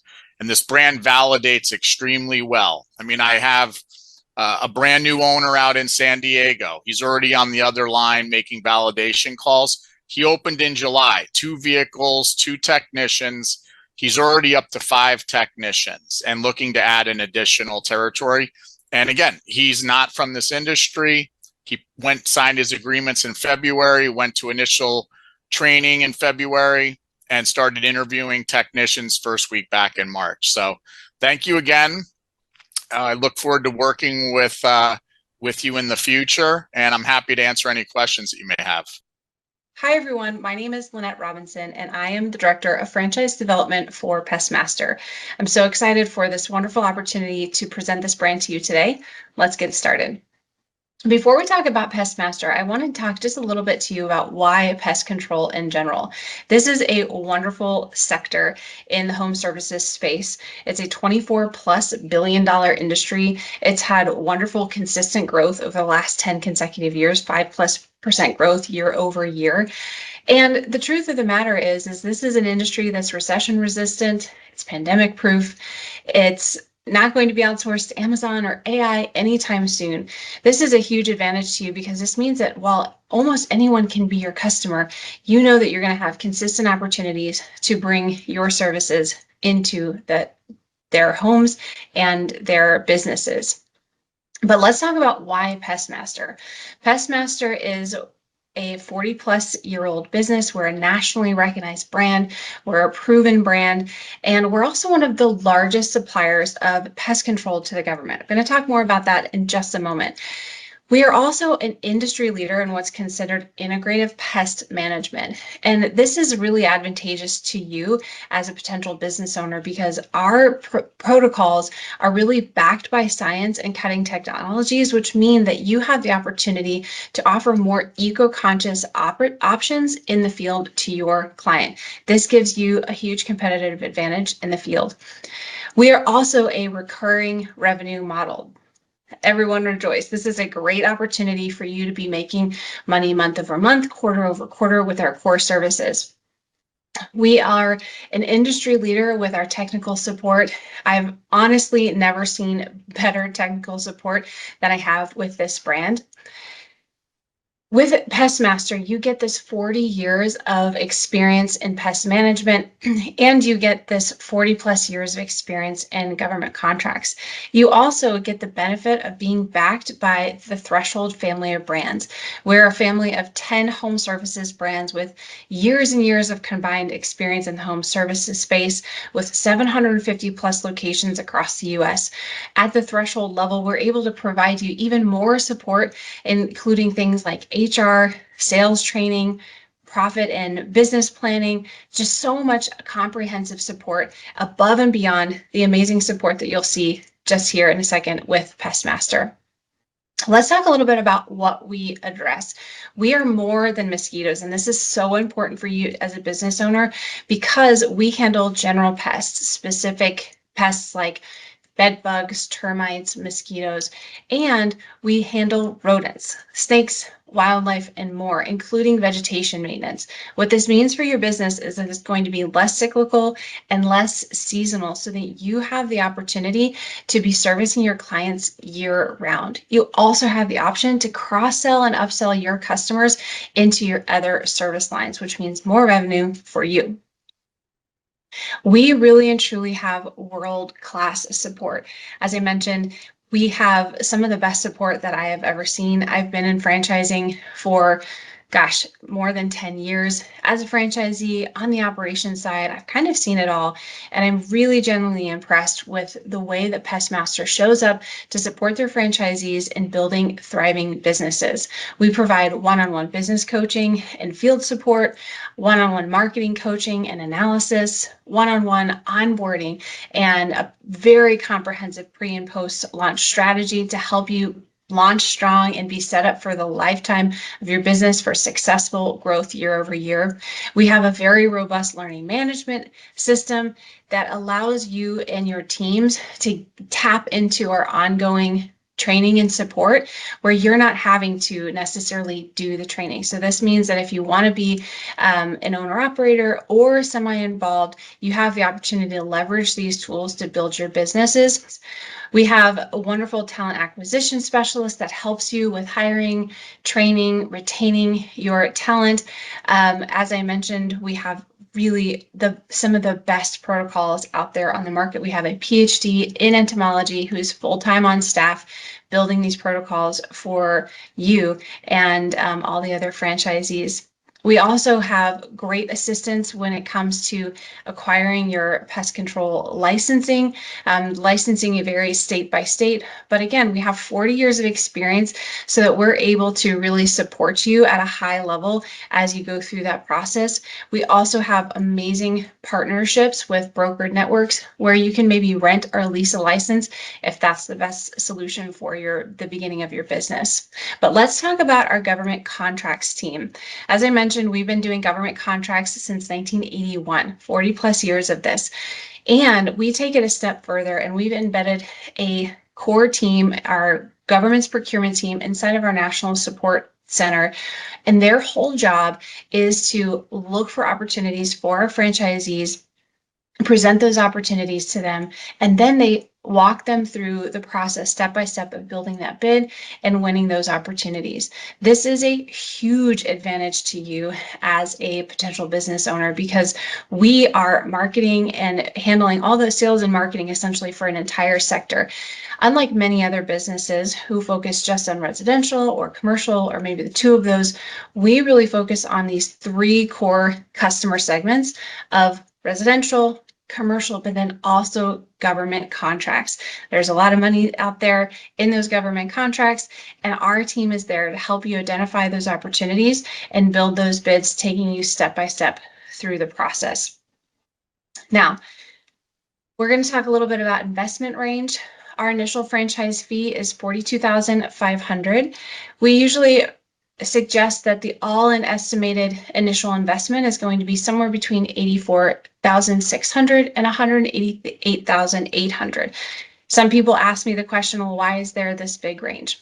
One of the reasons is because we allow our business owners to start home-based if that's what they choose. Now, not all of our franchisees choose that, and some of them will choose a flex space or a warehouse space, and those real estate costs can impact the overall investment. We also offer veterans discounts, and some other wonderful discounts for first responders, and women-owned businesses. So let's talk for a minute about what the process is like for being a Pest Master franchise owner and what the onboarding process looks like. So you would work with me one-on-one throughout the entire discovery process. And then once you become part of our Pest Master family, you're immediately transitioned to our onboarding specialist, who takes you through our pre and post launch strategy, walks you through step by step, week over week. You have meetings with her to help you get set for a strong launch. At month 3, then you're transitioned to our franchise operations specialist and our brand president to help you with those ongoing business coaching that you get, again, one-on-one, specialized to your business. I am so excited to hear more from all of you. If you have any questions, you can reach out to me or talk to Beau and he'll get us connected. Thanks so much. Hello, everyone. So we are Scenthound, and we are making clean and healthy dogs your mission. Scenthound is the nation's first wellness-focused, membership-based dog care franchise. That's a whole mouthful of words, but the word that I did not say is grooming, and that is because not all dogs need a haircut, and that's generally where the mind goes when you think about the word grooming. And so we are focused on health and wellness. We've opened our doors with one goal, and that is to keep dogs clean and healthy. Our services focus on 5 core areas of health. So that is skin, coat, ears, nails, and teeth. And yes, that is what makes up the SCENT acronym. So wellness is actually the leading segment in the pet industry. The pet industry is growing like crazy. It is projected to be a $277 billion industry by 2030. And not only is the pet industry growing, but our system is growing as well. So year after year, since we started franchising in 2020, we have effectively doubled our open locations. So to date, we have 84 stores open, with another close to 190 in development across 25 states with 76 franchise partners. And again, only franchising now since 2020. We're grooming reinvented. Most dogs don't actually need a haircut, so we really are focused on those core areas of health and wellness. And so, with that said, the dog comes in for their services. That includes basic hygiene. It's a bath, ear clean, nail clip, and teeth brush. They have a variety of add-on a la carte style services they can pick and choose from and customize the appointment. At the end of the visit, we love clean, healthy dogs. And so we send them home with a scent check, which is essentially a puppy report card. And so with that said, we have a lot of technology integration with our business, which is a key differentiator within the pet industry. So just a few of those: we have a customer consumer facing app. The member can book memberships, book appointments, manage their account.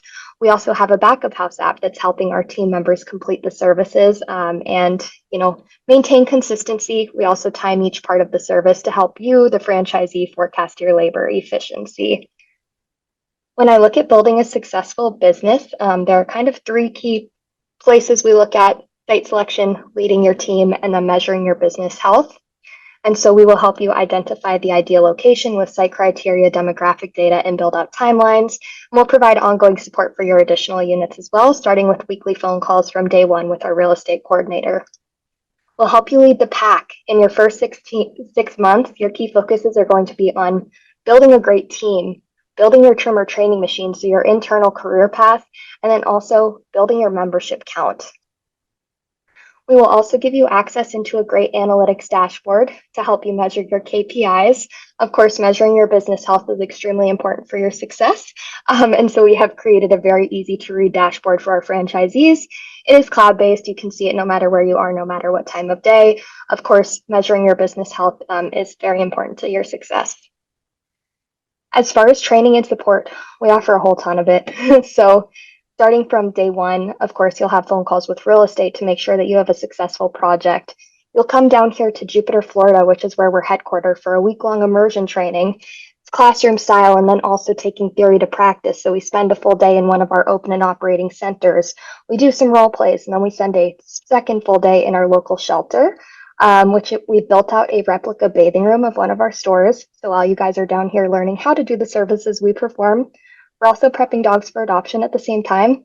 Super big win-win. Our team comes to you 3 days prior to opening to help with any last-minute trainings that your team needs. And then we also hold monthly webinars We hold an annual conference and quarterly trainings as well. In addition, we have a really robust LMS, our learning management system. It is built up of videos and quizzes. It is meant to be very engaging for both you and your entry-level employees. So with that said, a few highlights of our model. We are simple, we are affordable, we are scalable. Our model is built for multi-unit development. We have a really great career path. We're able to promote our employees from the bottom up. We have a very small retail footprint. Our stores are 1,100 to 1,300 square feet. We are a recurring revenue membership model. So of course we see revenue every single month from our members. It's awesome. Intentionally low inventory. So we have our own retail line. It is called Houndswell. All great products there to enhance the services we offer. Amazing technology and a CRM. We offer a great unique career path, and there is no grooming certification needed for this business. And so with that said, thank you for your time. Thanks for joining us today. So I'm trying to give you some of the highlights. And of course, contact your FBA broker for more details who can refer you to us. And we'd be glad to just continue to explore with you as long as you're interested and provide a lot more information, including speaking to you for as many times as you need to, sending you lots of information, speaking to some of our clients. So we see this as an exploration process. We're really not a high pressure kind of selling organization. We're here to explore stuff with you. We understand that this is a big commitment for you going into a new business. So that's a little bit about our philosophy. So we are the only non-franchise, actually, and one of the few franchises in FBA that's actually not a franchise. We have only one franchise competitor in our industry. Our industry is in the medical staffing and medical recruitment business. So what we do is that we help you and teach you and give you all the resources you need in order to send healthcare professionals out to healthcare facilities. So we're talking about up to 200 different healthcare types of healthcare disciplines, everything from different types of nurses to to physicians to what are called allied health professionals, meaning everything from physical, occupational, and speech therapists to laboratory technicians, and the list goes on, to work at maybe 60 different client types. It could be anything from hospitals to nursing homes to outpatient centers to doctors' offices and clinics, and that list goes is really very, very extensive. And we're gonna teach you how to sell these people to these end users, to these clients, because they need you. They need you as an agency because what you've seen probably in the media is about nursing shortages, but there's shortages not only in nursing, but we're the only agency that teaches you all these non-nursing positions as well. And there's huge demand and shortages of these healthcare professionals for the next 20 or 30 plus years. Schools aren't pumping them out in large enough amounts. And the baby boomers, of which I'm one of them, second largest part of the population, are getting older. And we need more medical care. So these facilities are not great at finding enough people. We're going to teach you how to sell these people in 4 or 5 different ways so that you're a full service agency, which is rare, meaning a lot of these people will work for agencies like yours if you get in with us, working shifts and on an hourly basis where you pay them and we'll loan you that money. And then you mark that price up and the client, meaning the hospital and nursing home, will pay you that additional money on an hourly basis, and that's how you get ongoing revenue. Some of those assignments can be going on for years or months or years. Some of the assignments are travel, where people will go across state lines and travel for set assignment time periods. Some of those assignments are permanent placement, which is traditional recruiting, where you get a one-time fee, which could be as high as 20 or 25% of somebody's annual base salary. So a director of nursing or a high-level nurse or a high-level allied person could be making $100,000 to $175,000. You can make 20 or 25% of that person's annual base salary, which is $20,000, $30,000, $40,000 at a clip. Once we teach you that part of the business, and there's other variations of that as well. So a little bit about the day in the life. The business really requires 2 people to work it. You can do this as an absentee owner and keep your job. You would need to let us help you find 2 people, or you can be one of those folks. You need one person to kind of be good in operations and details, and we all have different skill sets that we tend to be good at or we like doing. And then somebody else that's kind of has good interpersonal skills, really good in sales and recruiting, which is talking to the healthcare professionals and talking to the decision makers, who are really kind of nice people. They're clinicians usually, who are department heads who went into the field because they like taking care of patients, and they can often sign contracts with you. And they use multiple agencies, so there's plenty of room out there for new vendors, because the market is really so large. There's a 2% discount for vets. Tell you a little bit about our pricing. Since we're not a franchise, this is one of our great advantages. Our only competitor has about 60 offices. They've been around longer than us, maybe 25, 30 years. We've been around 20 years, have about 275 offices, of which only 5% of them are people with clinical backgrounds or backgrounds in recruitment or human resources. So anybody can learn this business, right?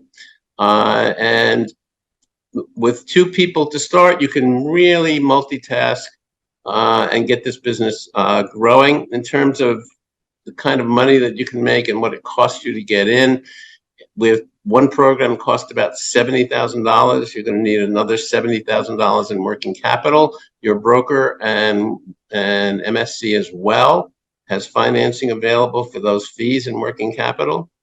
And we have a $100,000 program where you'll need another $100,000 in working capital. And I don't want to go into the details between the differences between the programs. We don't really care which one you choose, but we would just be able to tell you what the differences are in terms of the ability to scale. I hope you guys enjoyed it. Look, there's a lot of business models. I just kind of scratched the surface and wanted to share some ideas. But the best way to kind of go about the process is to go to the link we put in there, complete the intake. I saw a couple of you already have completed the intake and the business assessment, because we got to first, look to see what's available in the territory, what kind of liquidity, what's the capability for funding, all these things that, Michael Reeder and I were talking about, to figure the kind of base. We're going to pull up a graph here, I think, or slides, and then we're going to go into a graph where we're going to kind of talk into this in depth. And then after we go through franchising as investment and the diligence process, we're going to go into SBA financing, because I see a lot of SBA questions. And so we'll try to answer as many of those SBA questions as possible. Let's see if we'll get the slides up here shortly. You can always keep on putting your questions in the Q&A as we go. So the franchise process, we created this graph just to kind of showcase the process. Really, it starts with the intake questionnaire and the business assessment that we put the link in the chat at businessownershiplaunch.com/go. Once we get that back, we do an initial call. From there, typically what we do is we create a thesis of an ideal business model for you individually based on all of the factors: capital to invest, are you financeable, SBA financing, do you have a retirement account, are you looking at doing potentially a Rob's rollover, your ideal business, what that means for you. Do you mind managing a large employee count? Do you want to keep it where there's minimal employees or maybe no employees? Based on where you reside, what's available in your market. We take all these in, and we have a back an intranet system where we do these searches and we match using the business assessment, because we're going to also look at some of your background, what you do for a living now, what your experience is, and that's how we create our thesis to see. And obviously, are you, if you do need funding, are you fundable? That's another big process. So once we have the thesis done, then we go out and do the business search, that we call it the research. Once we've identified anywhere from 6 to 10 different franchise models or business models, we then would set up a business model review, and that's usually about an hour on Zoom. And then we're going to take you through the franchises at that point that might be relevant for you. And we always encourage you to talk to at least 3 different business models, 3 different franchise development representatives, because the one you might like the best might not be actually when you understand the business model. In the beginning, it's important to really understand how these businesses work, how the marketing works. What's the lead generation look like? If it's pest control, what kind of licensing in my state is required? And then you would go in to do your initial call with the franchisor, which we call that a discovery call. They all have a similar process of how they take you through the system. So he wants you to start with 3 and really get engaged. And the big thing when you're the big thing is they're interviewing you just as much as you're interviewing them. Meaning, sure, they want to, have people invest in their franchise system, but one is if they bring in the wrong candidate and they're a thorn in your side, that's not going to be good for the company. They want people that can follow systems, that can, integrate well into their platform and be a good fit and be successful within the system. So it is a two-way street. So what does that mean? Well, that means they can say that they're not interested in working with you because you show up late, you canceled on them many times, right? Like, it's a two-way street. And so think of this as like, you should only do this, and you should do this if you're serious. And I'm not saying you're serious about investing in buying their business, but take it seriously because people are investing time in you. So at the end of the day, if you end up not investing into a franchise or a business, that's perfectly fine. But this is take this seriously because people are spending time with you, and you're representing that you could be successful in this business venture. So you get introduced to these 3 franchise concepts. You do your discovery call. Usually after that call, they're going to send you the FDD, and that's the franchise disclosure document. The franchise disclosure document is a legal document that's going to show a bunch of numbers, any financial representations that they make will be in item 19 inside this franchise disclosure document. So part of this process is you're getting coached by myself or somebody on my team. They're going to walk you through. They're going to give you checklists. They're going to give you, we have a video from an attorney on how to analyze and read through the FDD, the franchise disclosure document. Very important you understand all these moving parts. So after the initial discovery call, they're going to send the FDD, the franchise disclosure document. They're also going to schedule a follow-up call to review the franchise disclosure document with you. After that call, if everything looks good and you're still interested, they're going to go into schedule another call where they're going to go into the territory, the unit economics of the franchise, and kind of deep dive more. From that point, you're going to go into what's called validation. At validation, you are calling other franchise owners in the system.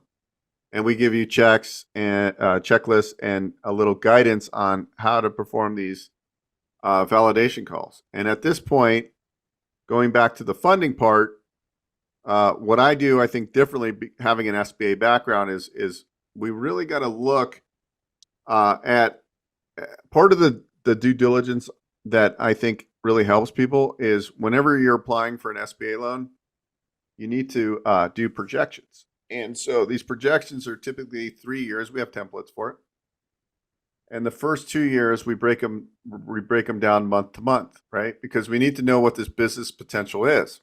So I'm just going to use a handyman franchise for an example. And my numbers are not relevant, but just to create a case in point, as you're doing these validation calls, you would be asking questions, and we're going to try and coach you and help you with some of these questions, and we do have checklists. So you're talking to a franchise owner. Obviously, you want to be respectful because they're giving you their time. As you're building rapport, you're finding out things like, well, what is your average service call? So let's just say it's a handyman company. Well, they say, yeah, we average about $470 per service call. And then maybe another question you ask is, how many service calls can a technician do in a day, right? And they go, oh, they usually do about 6. So this is going to help us start building out the projections, right? Because everything sounds great, and like this franchise can all the bells and whistles, but this is where we actually start figuring out how this business really operates. Because my lending background, this is a critical part that I don't think a lot of people focus on. And I think this is the most important part, that and the validation calls, right? Because this is where you're going to get some more insight, because the FDD and the item 19 is going to show you a bunch of numbers. It's going to say the top quartile of franchises do X amount of revenue. The middle quartile does X amount of revenue. That's great, but we got to dive into this. And this is the important thing of the validation calls. After validation calls, you might do several. And this process, guys, can take 2 months. It could take 4 months. It could take 6 months. It could take a year. It just depends on where you're at with yourself. And, some people don't have any pain points, meaning they have a good amount of money. They're currently working. This is a great idea for them, but they're not in a super rush, and that's perfectly fine. We just want to know where you're at. And typically when you work with myself or somebody on my team, we're going to try and meet with you once a week, right? We're going to try to meet with you 20 minutes per week, and really have check-ins, because you're going to be doing calls with different franchise brands. You're going to be really kind of going through the process. We're going to be lining up the financing. We're going to be getting, talking to Michael Reeder, getting our entities formation. Some of these banks we work with, and we're going to get into this at the SBA component, but some of the smaller deals, under 500,000. Most of the lenders that participate in the SBA program use what's called an SBSS credit scoring model. So with one particular bank, I do a lot of transactions that are service-based type franchises, typically $100,000 to $250,000 deals. To apply, they're the best at what they do and the fastest, but to apply, you need to have your entity set up, because they take that into account when they run you through a scoring model. Now, it doesn't mean it's best to have just a brand new entity with no credit history or anything, because they're really just relying on your personal credit. But that's how they run you through the system. And then if you score from a SBSS scoring model, then you're good to go, and it goes right into processing. And assuming everything else checks out, you can move quickly. So this all has to be going, once you're kind of pacing and you like a franchise, you're going to want to have all this starting to line up. And then, so you did your validations, you're still really like the franchise. At this point in time, you're going to probably have an executive call with the leadership team. And then from there, when you're going to be invited to a discovery day. And when you go to a discovery day, you should really, at this point, you should have made up your mind that, yes, I'm pretty confident I'm going to be investing in this franchise. Now, you don't have to. When you go to Discovery Day, it's also an award system. So they want to meet you too. So this is on a Discovery Day. This is where they might do a day in a life, and you're going to go visit a location, or you're just going to meet the corporate team. They're going to take you through a process. You're going to meet the leadership team. When you're going to a Discovery Day, you should pretty much know that you're, highly interested in this franchise, and you're probably going to move forward. Most of them want you to go into a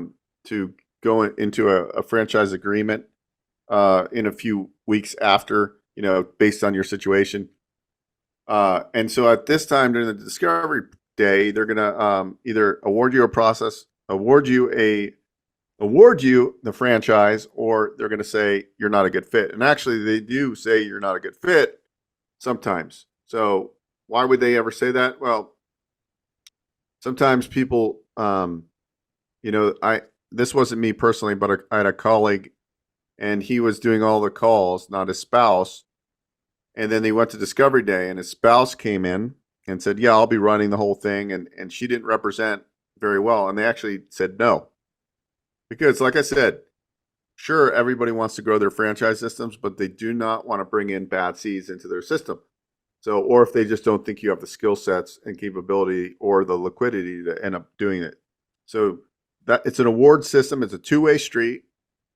At this point, when you go to Discovery Day, you should be lined up, though. You should know what you're able to do with the financing. You already, got your initial package in with a lender. And then they award the franchise, you're ready to go. Oftentimes we recommend that you have the franchise agreement reviewed by a franchise attorney, and we have referrals for that as well. Not that there's going to be a lot of things able to negotiate, like especially if it's a very established franchise and they have 300 locations, they're not going to negotiate with you. There might be some feedback from your attorney that is important that you should be aware of. What we find is with some of the newer franchise, what we call the emerging franchises, where they don't have as many units, they're a little bit easier to negotiate with, bigger territories and so forth. So there is some room, just kind of understand, but it's always good to, CYA, cover your booty. And so we recommend at that point, before you make a big investment, to hire a really good franchise attorney to review and give you feedback. And then boom, your funding takes place, you made your investment, and then you're going to go through the training and all the other things that you're going to learn about during your due diligence.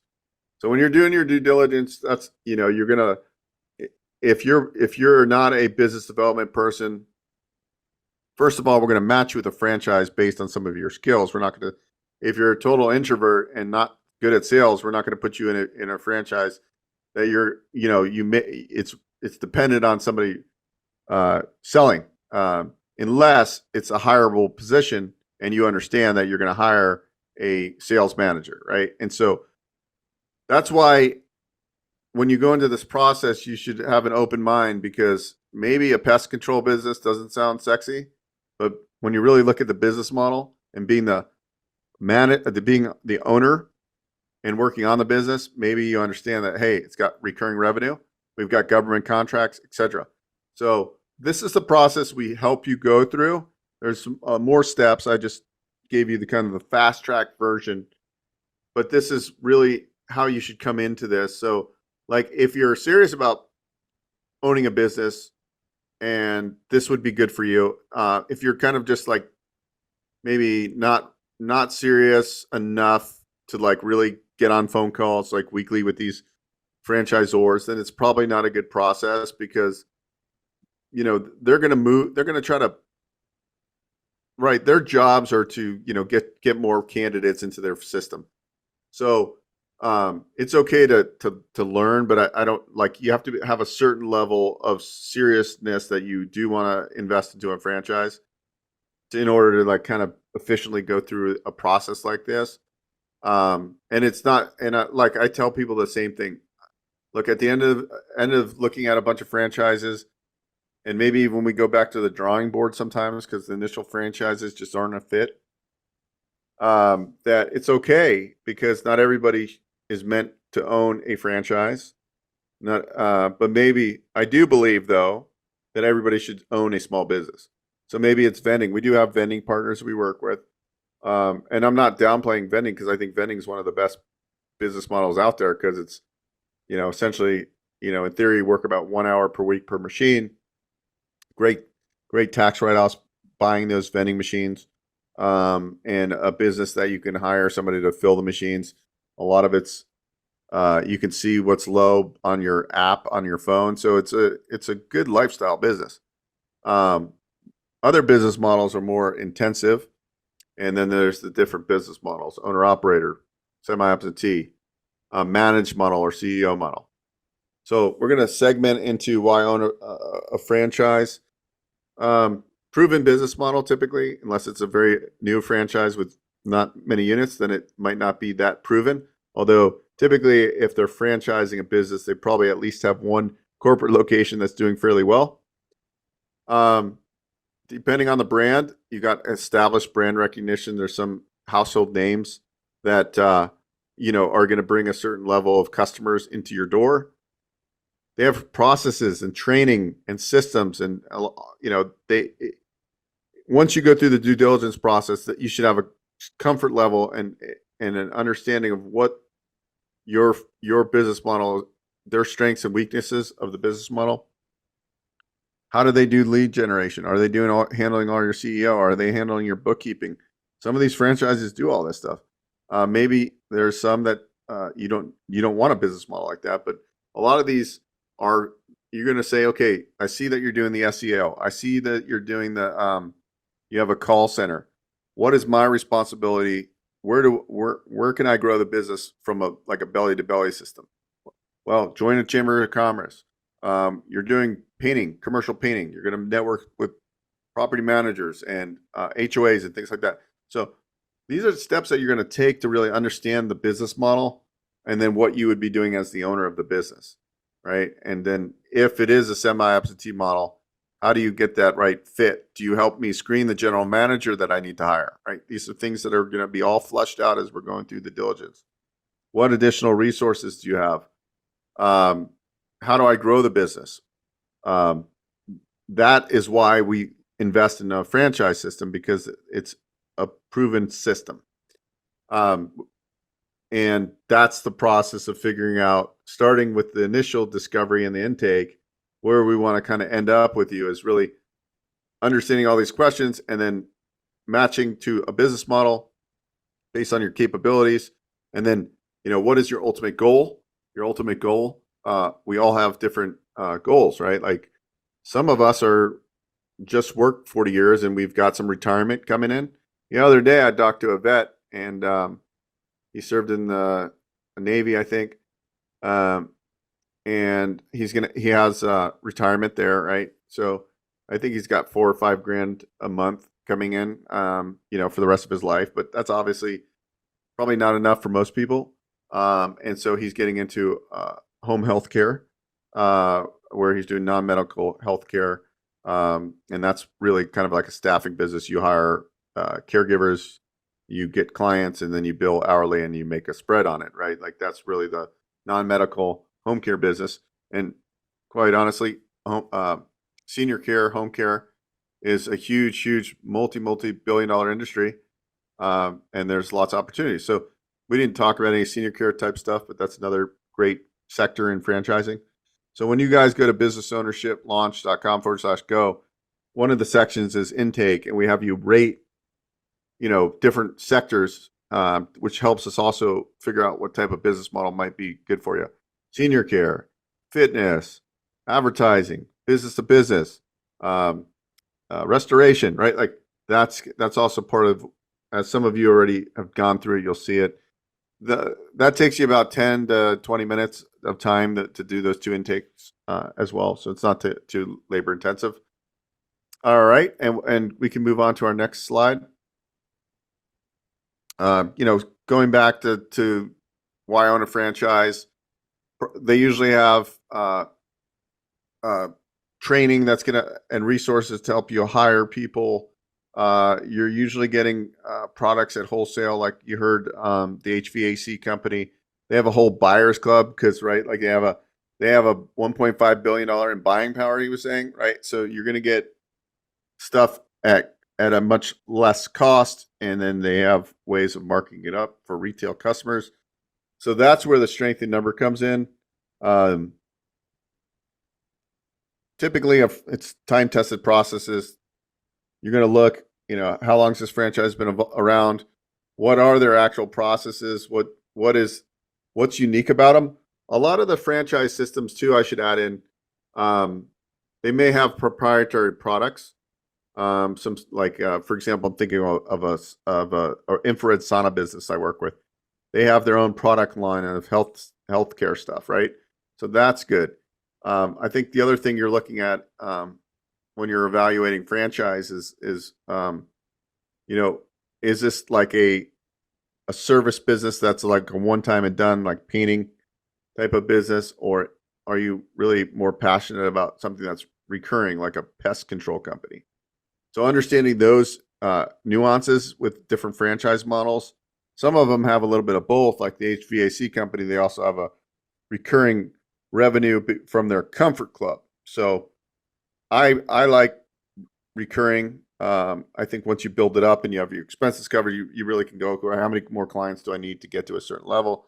And then, there's some high profit margin ones that are more of a transactional sale, like a roofing or, plumbing, that kind of thing. So we can move to the next slide. Some of the advantages, outperform stocks, bonds. Obviously, we talked about the tax advantages. If you, I think that the one thing that may be different is it's more of a time commitment than some of these other. So that would be the one disadvantage, I would say. But everything else, I would say, is definitely advantageous. So the disadvantage is there's more moving parts. The advantages are that if you're a good operator and you invest in the right system, you can make, probably better returns than in most other asset classes. And we talked about that before with me having a real estate background. Why I really ended up kind of transitioning and becoming more passionate about business ownership is because I owned a bunch of rentals. And at the end of the day, I wasn't getting the cash flow I was expecting. Now, did those assets appreciate and did I do fairly well? Yes. But my goal right now is more cash flow and then take that cash flow and put them in higher quality assets. Like I was buying older housing stock, you're having problems even though they're remodeled. So now the difference is buying I would buy less assets, larger assets that I might have somebody else manage, and I can take advantage of the cost segregation. I think I brought that up. So I am still a real estate person, but I realized that I needed more cash flow, and that's what really, over the years transitioned my mindset into owning a business. I've been an entrepreneur my whole life. I've, worked in the mortgage business. I've never really had a kind of corporate job. It's mostly been all entrepreneurship. And so I've done some franchise ownership. So I've invested in some business opportunities, like vending, for example, is a business opportunity, not a franchise. The way they run this system, there's just slight differences. I think the other thing too, you can leverage. I like businesses. I like things that I can leverage. And if you can get up to 90% financing, like through SBA, and finance everything else, to me, if the business model makes sense and there's huge upside, I like that. Whereas you can potentially leverage stocks with margins and things, but it's a little bit harder. And I think right now with the economy and the uncertainty in the economy, I think, a business that's going to be here, that's recession resilient, like things that people need. And that's what we all probably know Cody Sanchez. She talks about boring businesses. I believe in that as well. I also think there's, in the fitness industry, I think the right fitness brand, health, wellness type of things that might cater to like more of an affluent client. I think no matter what, those are going to kind of stay around because I think those people are going to continue to take care of themselves. So we just got to look about what's going to happen in the world, in the economy. But knowing real estate and knowing business, I think, the right business will outperform everything from a cash flow perspective. But I do think there are a lot more moving parts. So that would be the kind of the summary of why franchise ownership and the advantages are proven system. You're going to most likely you're going to outperform most asset classes. You can leverage it because SBA likes franchises. A good percentage of their loans that they make every year, I don't know what the exact number is, but somewhere between 10 and 15% would be my guess, are franchises. Scalable business model. So as you're expanding, you can open location number 2, sometimes with little to no money out of pocket, utilizing SBA financing. And if you're in a well-established franchise brand, you're going to have a much reduced risk profile. And also adds diversification to your portfolio. Franchising as an investment, kind of another slide here. Initial training, ongoing support, dedicated channels, franchisor expertise. I think this all plays in. I mean, I don't see myself owning an HVAC company, but when I listen to Michael talk about the brand, his 1 hour, right? Anybody can do this. You don't necessarily need experience in that business. 27 out of the last 30 people he placed had they were all entrepreneurs. They had no experience in HVAC. So most of these brands are meant for people with no experience in that sector. When you're taking your business assessment, those skill sets that you take that we get on that profile they need to align with that franchise system. You have to have certain skill sets, and be coachable and trainable. But I believe most franchise models, you don't need existing experience. Now, certain industries that are more tough with a higher failure rate, like restaurant industry, I would say, that would be good to have a restaurant experience. But if you're opening a coffee shop or something without as many moving parts, not having restaurant experience might not be as critical. We can move to the next slide. How to choose a franchise, due diligence process. We talked about the validation, talk to current owners. We're going to assess the financial performance by looking at the franchise disclosure document, item 19, by going back to talking to current owners, because that's the real way. Once we kind of dive in, you're really going to build rapport with other owners and really kind of get in there. They're going to tell you the good, the bad, the ugly. That's what you want. You don't want to just take the business development rep for the franchise, because they're going to tell you all the rosy things, right? We want to know all the things that I've talked about it before. We want to know about the pain points. There's pain points in anything. When I talk about the rentals I'm selling right now in Indiana, hey, yeah, they were fun to buy when I was buying these cheap houses, 7-8 years ago. And but what are the pain points? Well, I can't go fly out there, and so maintenance kills you with the property managers. They eat you alive, right? So that's a pain point I wasn't thinking about.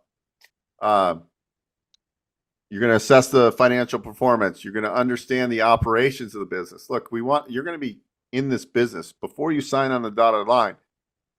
Get a good idea of what your responsibilities as the owner of the business are, depending if you're going to be an operator or if you're going to be semi-absentee or you're going to hire a manager. You really want to understand, what does this business do? What are the moving parts? And then keep that due diligence. You're Googling the brand, you're Googling the franchise, you're looking for reviews, you're looking for, if it's a food service business, if it's a home service business, they usually have reviews. Go play around on Google. I mean, you're always going to find good and bad, but you really want to start seeing patterns there.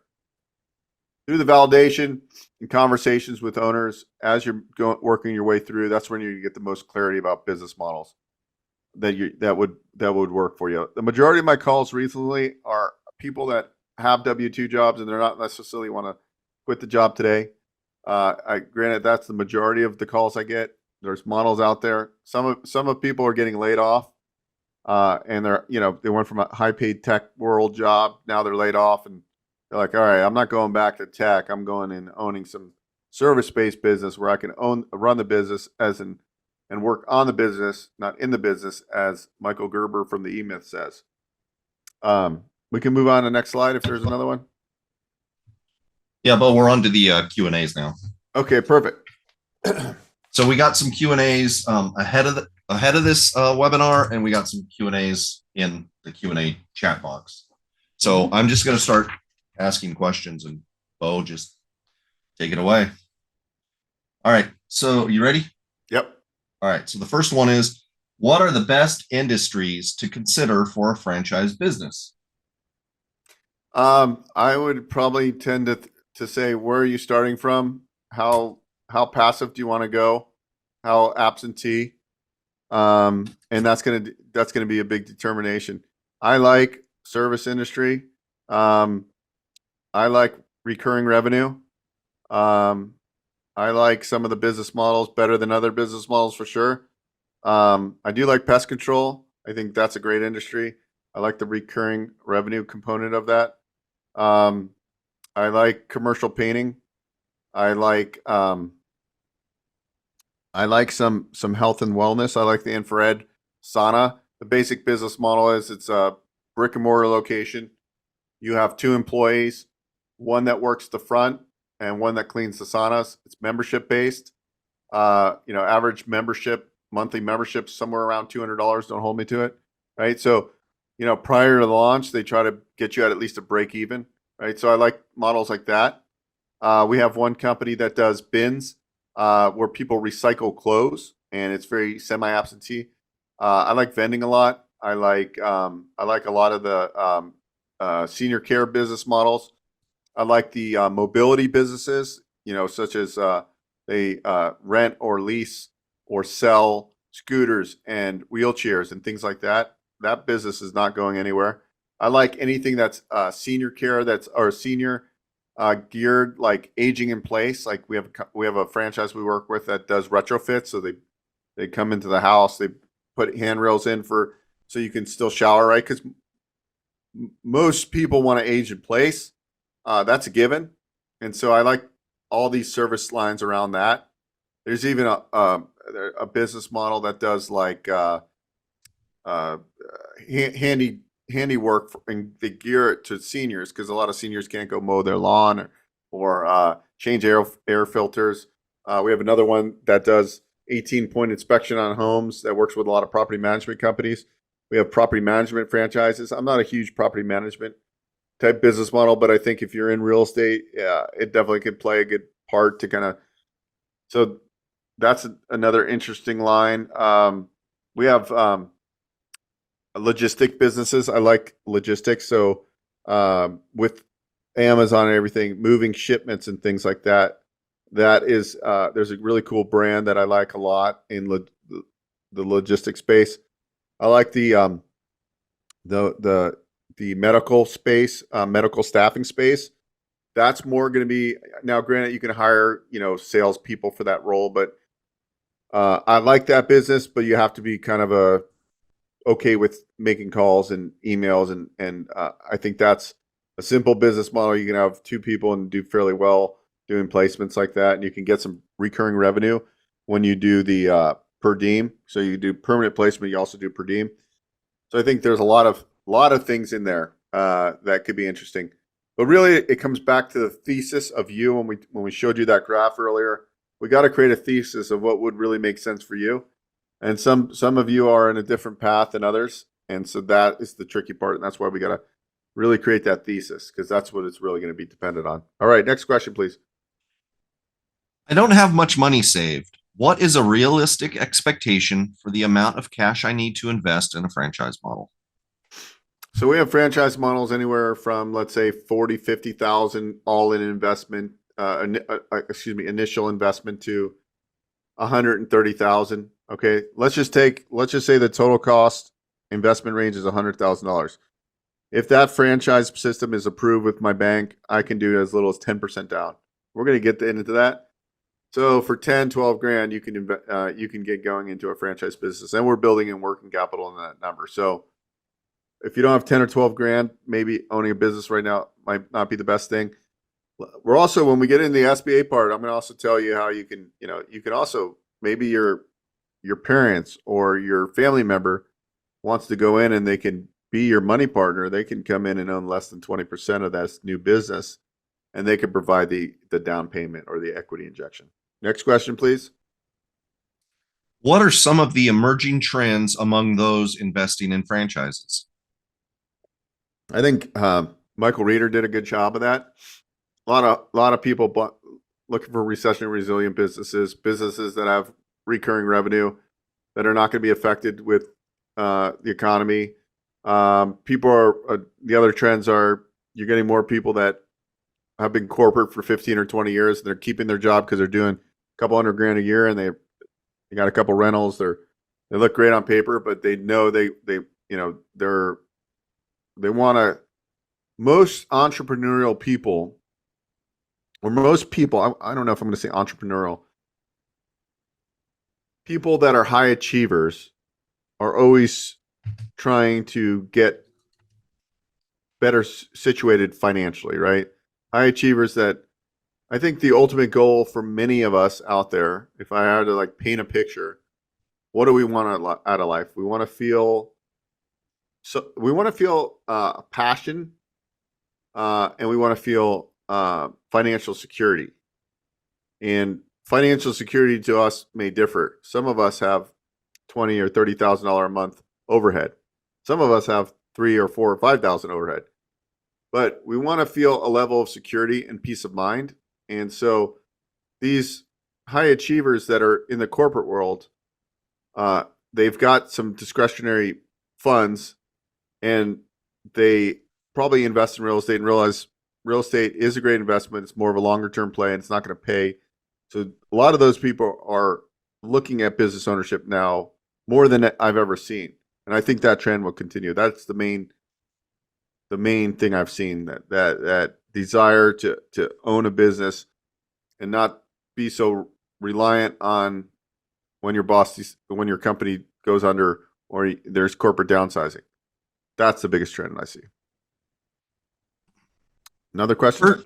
I've heard that buying an existing business is better than buying a franchise. What are your thoughts on that? It definitely could be. I don't know if I buy into that yet. I think the right business acquisition makes sense, right? I can go get 90% financing. I can potentially get the seller to carry a little bit back. I already got the employees and staff and infrastructure in place, and it may be a franchise or non-franchise. We do franchise resales as well. It could be the right strategy, and it could make a lot of sense. I buy into that thesis. I feel like a lot of the businesses that I see are overpriced because they're trading or they want to sell on a certain multiple. Now we have kind of a Kelly Blue Book for what businesses trade for. Like if it's a painting company or a pest control company, there's multipliers, kind of a Kelly Blue Book of that. What I find though is the way I feel is I'd rather do a little bit more work up front and pay a lot less. So that's why like a franchise system to me, if I got into this painting company and I developed this painting company into a multi-million-dollar business, it's going to trade at a certain multiplier.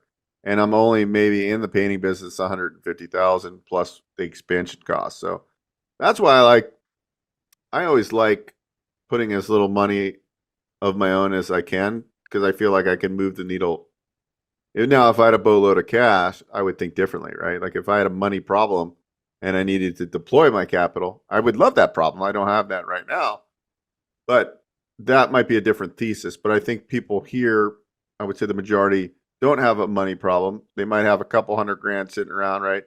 But they don't have a couple $1,000,000 and they just need to deploy that capital. So I think that from that standpoint, you got to look at those strategies and figure out what would make the most sense from there. I kind of went on a tangent there. Go ahead to next question, please. How many franchises should I explore to get a good sense of the available options? I think initially you should look at anywhere from 6 to 10 different franchises and get on at least two to four discovery calls. Initial. Okay. Yep. I work in tech sales and have a hybrid work situation. How much time is required to own and successfully run a franchise? Most franchises with the semi-absentee model, they'll say, hey, you're going to spend 15 to 20 hours a week working on the business. We do have some managed and CEO models where they say once it's up and running, you spend 5 hours a week in the business. Now, ultimately, you're the one borrowing the money. You're guaranteeing the loan if you get an SBA loan or you're putting your money into it. So whatever it takes, you're going to have to do. But, I think you can validate that. And during your validation calls, if you're looking at a semi-absentee model, those are the conversations you're going to have. You're going to tell the franchise development representative, I want to talk to people that are semi-absentee because you want to really understand what they're doing in the business. Hope that helps. Yeah, it does. Are there any business models that I can run remotely? I enjoy traveling and don't want to be tied down. We got a ton of businesses. I mean, not a ton, but like if you looked at that, medical staffing would be a perfect example. We have a lot of business services that can be run remotely. Technically, a lot of these businesses could be run remotely if they're semi-absentee and you hired a manager. So we have a lot of business models that potentially could be run remotely. You're going to have the oversight though, for sure. Is there another question? Yep, there are a few more. What are some of the most passive franchise models? I want something that works for me since I'm quite busy. Yeah, there are passive models. Like I was talking earlier, you really want to get in and validate, but we do have CEO model, managed models, where you're, maybe getting on with your team, 5 hours a week ish. So it is available. I just want everybody to be aware that this isn't like super passive investing. You got to be ready to step in if your manager leaves town, right? So just be aware of that's why, going back to the last comment, you're always going to be validating. You're going to talk to other people that are running it as passive as you'd like to, and really get the inside scoop, so you're aware of what the pain points might be. But there are plenty of brands that are passive. All right, last one until we go to the next section. I'm thinking of starting a coffee shop. What are your thoughts on starting one from scratch and bootstrapping to save money? I don't know. I would compare. I think comparing bootstrapping and like how much harder it would be to get SBA financing versus buying a coffee franchise. Actually, we have a coffee system or brand in our portfolio that it's actually not even a franchise. It's a business opportunity, and you can actually have a little bit of influence on the theme of the coffee shop. So maybe something like that. It's more of a hybrid model where they have all the infrastructure, the POS systems, the ordering systems, a lot of the branding and marketing. Look, I can help you either way. I can help you get a startup loan with SBA. All I would say is let's look at both options and give a franchise model a good whirl and then make a decision. I would say it's going to be a lot easier to get the financing. Will the overall cost probably be higher? Yeah, but the amount of time and pain and overall costs you'll save by having systems and processes would probably make sense to start with a franchise. Just my 2 cents. Okay, I think that wraps it up for those questions that are not related to necessarily to financing your business. You want to move to that slide? Yep. We're going to jump into SBA, guys. Okay, last segment here. I know you guys have been with us for a while now. So last segment, save the best for the last, SBA financing. So I think we've got about 20-ish minutes and then Q&A. So if you got any more questions, go ahead and put them in the Q&A. I know everybody wants to me, it's lunchtime, and some of you it's dinner time. But anyways, who is SBA? So it's a small business administration. So SBA doesn't make the loans, guys. SBA guarantees a percentage of the loan. Who makes the loans? Banks, credit unions, and non-bank SBA licensed lenders. There's a couple different loan programs. There's the SBA 7A. There's the Express loan and the SBA 504. And everybody, during the pandemic, we heard about PPP and EDIL loans. Those are for pandemics, not what we deal with. So most of the business acquisition without real estate is going to be done with the SBA 7A loan.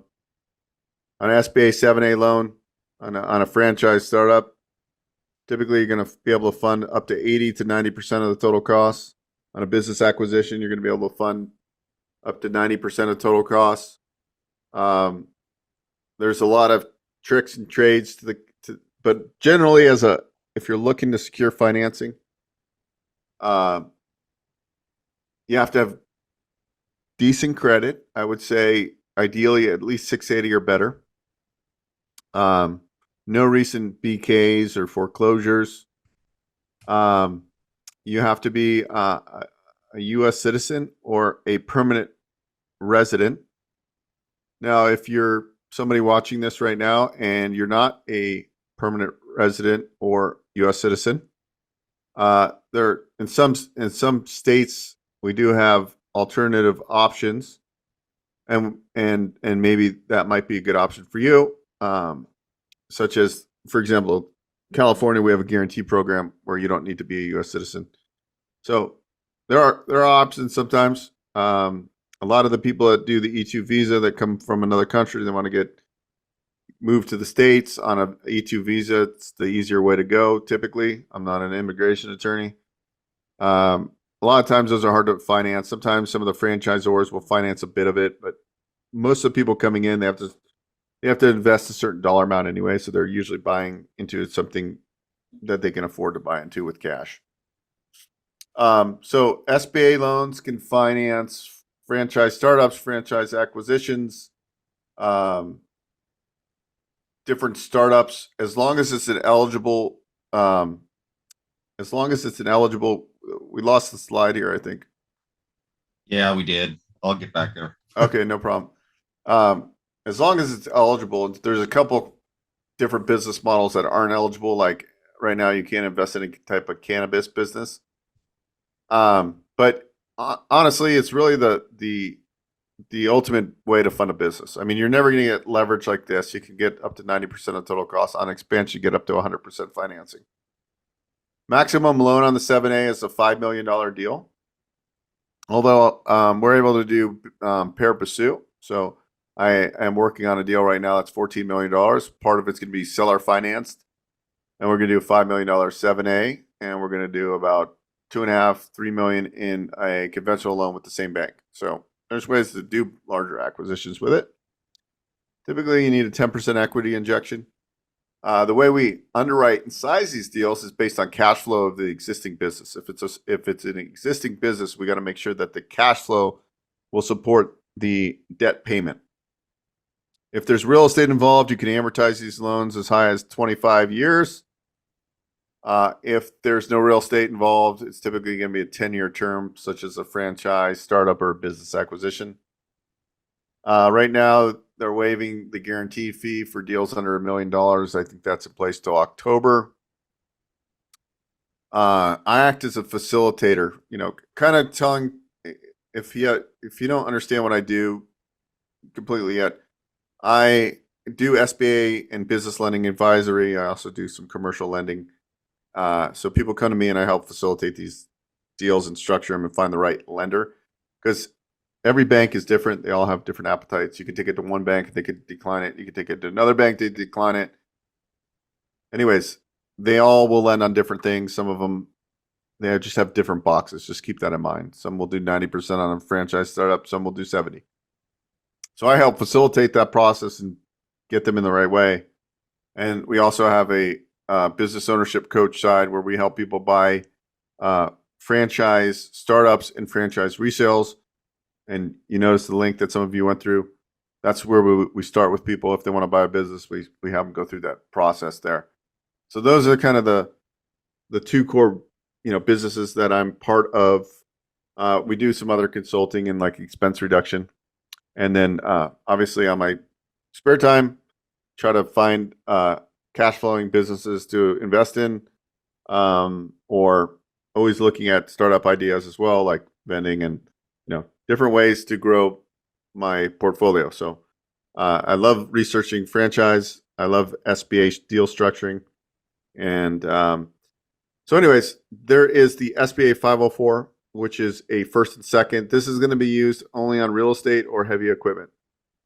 This is can do much bigger deals. I don't know why it says 12.5 million. We can do $20 million deals with this. The SBA piece can only be 5 million, but there's a conventional first. So I could do a $15 million first and a $5 million second in theory. Most of the deal sizes you're going to see are going to be between 3 to 7 million. It's more of an average size. Two underwriting processes. There's the CDC, which is a development agency that is a nonprofit that works with SBA. The reason people choose this sometimes over the 7A when there's real estate, because I could do a 7A with real estate too, is because it's a little bit better for long-term holds because you get a fixed rate second. The second is fixed for 25 years. But when you come to me, we figure out if a 7A or a 504 is better. So I just want to give you kind of the overview process, but on a $1 million deal, for example, $500,000 would be the bank loan. And then the second or the guaranteed piece would be up to $400,000. So 90% total cost. If it's a startup, they can only do 85% loan to cost. And if it's a special purpose property and a startup, you would only be able to do 80% of cost. So sometimes I could do 90% and build in a lot more money in a 7A. So we do the 7A. So maybe a little bit over your head, but I just want to give you an overview of the SBA loan process. The 504 has got a longer prepayment penalty. If I'm just going to look at a franchise right now, a franchise startup, and it's $100,000 total project cost. We fund $90,000. It's going to be a 10-year term. It's going to be based on Wall Street Journal Prime plus a margin. The smaller deals, you typically have a higher margin. Margin for most deals, at worst case scenario, is going to be 2.75. Now, if it's a real estate deal and there's other components, we can get a much better rate or margin. But on these franchise startups, you're generally looking at prime plus 2 to 2.75, depending on the bank, depending on how much you're putting down, etc. It's a 10-year term, no prepayment penalty. Some of the banks we work with on the franchise startups, they'll do 80% of cost, but they'll also give you additional line of credit up to 100 grand. So as we're looking at different franchises, we're figuring out your financial position. We're figuring out what financing structure would make the most sense. Next slide, please. So this just goes back over the 504 structure. First mortgage, second piece is the guaranteed piece. You can do construction, you can do acquisition. So I can do ground up construction. Project's got to be shovel ready. You can do acquisition. So just keep in mind you have to occupy at least 51% of the space or more on a acquisition. If it's ground up construction, you have to occupy at least 60% of space with your business.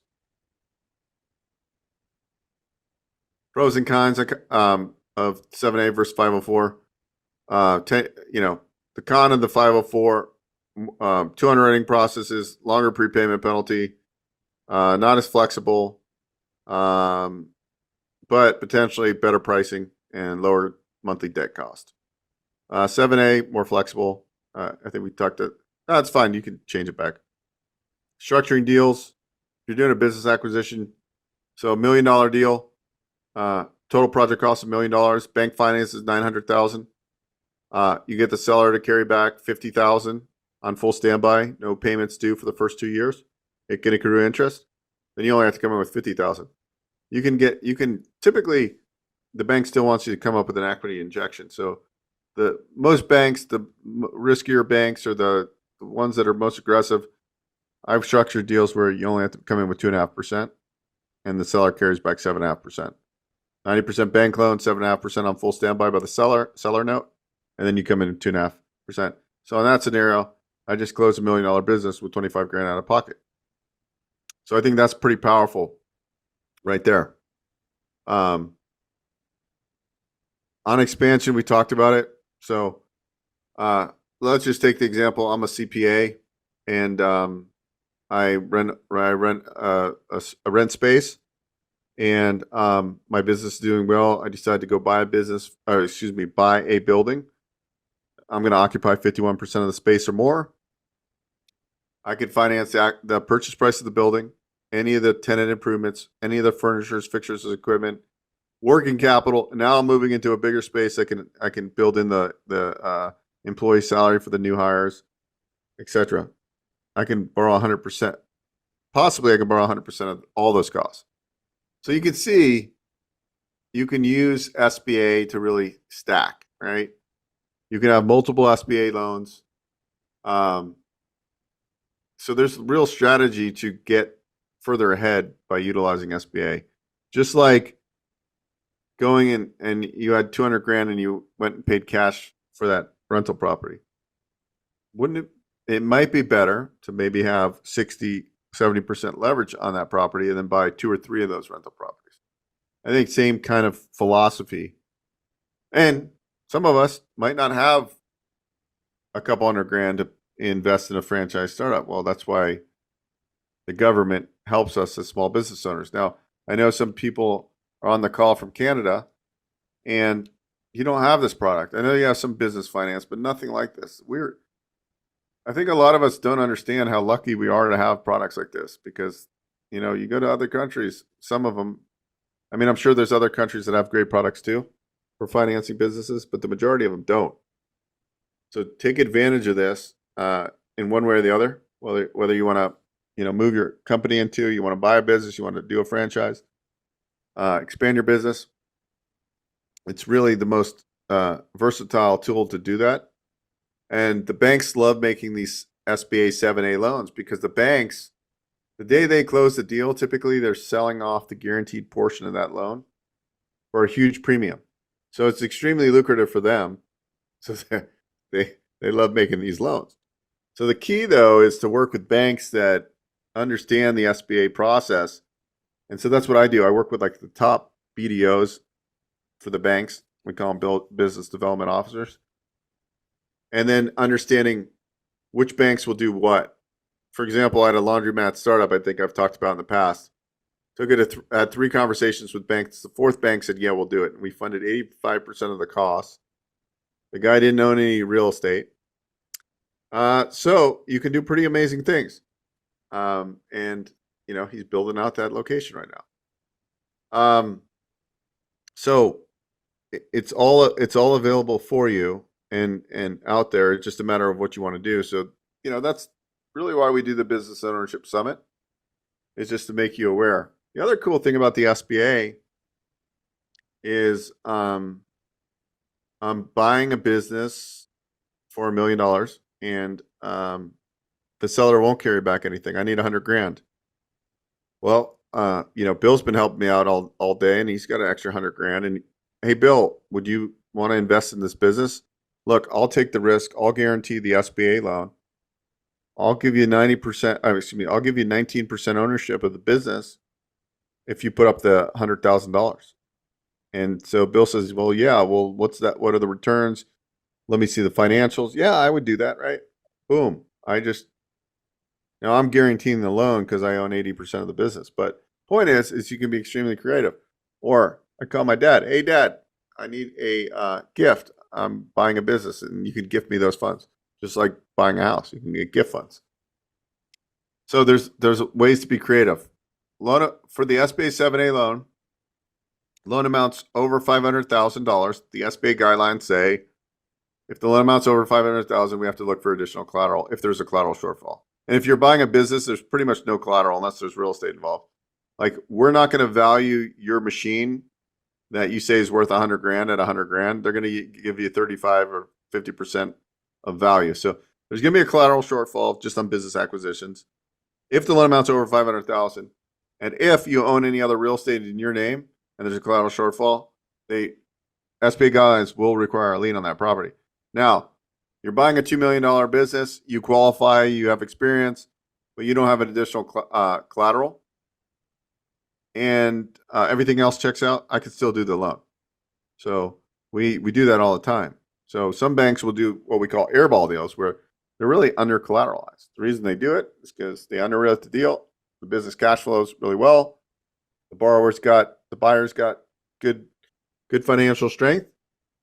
We can make those deals work. Not every bank will do it, but there's a lot of banks that do these airball deals, because a lot of that, 80% of that loan or 70% of that loan is going to be guaranteed by the federal government. You definitely don't want to default on one of these loans, though, so it will stick with you. And you're signing a personal guarantee. You sign a personal guarantee for most bank loans, just by the way, because some people say, it's to my business. The loan is made to your business, but you sign a personal guarantee. If you're married, typically your spouse would go on the financial statement, but doesn't necessarily need to go on the loan. But if you're trying to like be slick and say, oh, well, the house is in my wife's name, sometimes they'll want a limited guarantee so they can put a lien on that property if the loan amounts over 500,000. Let's see what others. Yeah, you could do partial buyouts. I forgot to say that. Partial buyouts. So my uncle Rob has a financial planning business for the last 20 years. He's getting ready to retire. Hey, Uncle Rob, I'm interested in buying into your financial planning practice. I would like to take 81% ownership. And I'll give you, and then you figure out the numbers, and essentially I can borrow 90% of whatever I'm buying into. And sometimes you can get the seller or the partial owner to carry back a note too. So you can do 100% partial buyout deals, potentially. So we see a lot of partial buyouts. Guys, you also got to think, with as many boomers coming of age where they want to sell their businesses, a lot of them don't have succession plans. And so sometimes you can get deals that they're just going to close the business down that's been profitable for 20 years. So it's out there. They're very hard to find, I would say. A lot easier to go on the franchise path, but I work with everybody. So that's out there for you too, to do business acquisitions. You can do commercial real estate as long as you're going to owner occupy it. 80-90% on franchise startups. We're ready to talk to that. That's generally what we can fund as far as loan to cost. That's good. So I think that was all of our slides. I kind of went fast, guys, because it's been a long day. Is there any questions that we haven't answered that are in the chat or the Q&A? Yes. Wilson asked if I'm using an SBA loan, and he's referring to one of the franchises that was talked about earlier that needed a $500,000 net worth. If I'm using an SBA loan, do I still need a $500,000 net worth?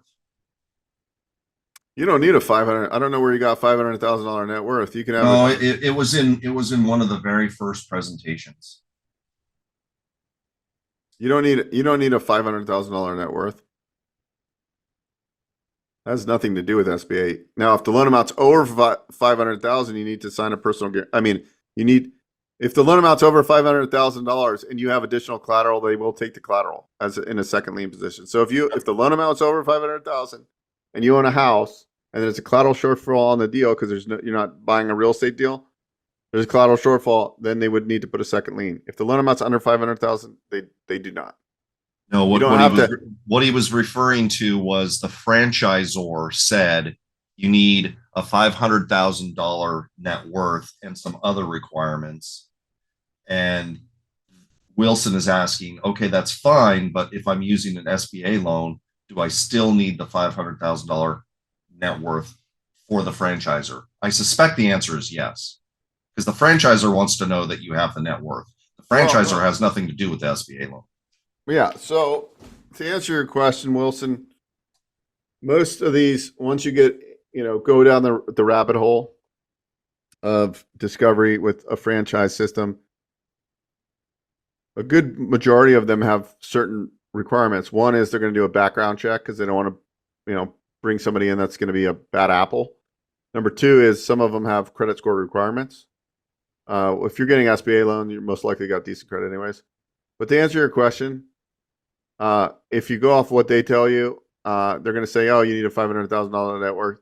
But if you position right, and that's why you work with our team, because we position right, you don't necessarily need a $500,000 net worth. You need to go in with your I's dotted and your T's crossed, and you might only have a $200,000 net worth, but you have 90% financing lined up or 80% financing lined up, and you're serious. Then sometimes we can have those conversations because we're building in a bunch of working capital in the loan. But Wilson, what I would recommend is going through our discovery process and figuring out where you're at today and doing something that's realistic, because that's where we want to put you. We want to put you into something that's realistic. And remember, the business we start you with doesn't mean you're not going to build a portfolio. There's something we call multi-brand franchising, where you own a painting company, you own a roofing company, you own multiple franchises within a territory, or you own multiple territories. You start in, I'm here in Las Vegas. I start my first franchise territory, Las Vegas. I move to Lake Havasu and open another franchise there. Like, you can own in multiple states and expand. So there's lots of strategy. So just because you might only be able to get into something non-brick and mortar locations, service-based business, doesn't mean you're not going to end up owning, 20 sub shops, right? So you can own multiple businesses. So we'll figure out where you're at right now and then put you into a business where we can get you so you have a $500 or $1 million net worth in the future. That's the goal, right? So we'll figure it out. But to kind of circle back, you don't necessarily need 500,000. That's kind of a ballpark range where they put, because they want a certain amount of qualified person to come to their brand, because there's more of a startup, right? Like, if you're doing a brick and mortar location, to sign a lease agreement, they're going to want to see your financials. So you do need some financial wherewithal. But we can dive into that. Just go to the businessownershiplaunch.com/go and let's get started. Somebody asked, does SBA work with nonprofits? As they do, as long as they have a for-profit division. If they don't, then no. But I do have other alternatives for nonprofits. Somebody else asked, can you finance a route with SBA? Yeah, you can finance FedEx routes if that's what you're talking about. And Okay. if you're buying an existing business, it's going to be, we need 3 years of business tax returns and year-to-date interims. Will there be e-certificates for participation with this webinar? I don't know who did that, but no, we don't do those here, but maybe in the future ones for Business Ownership Summit.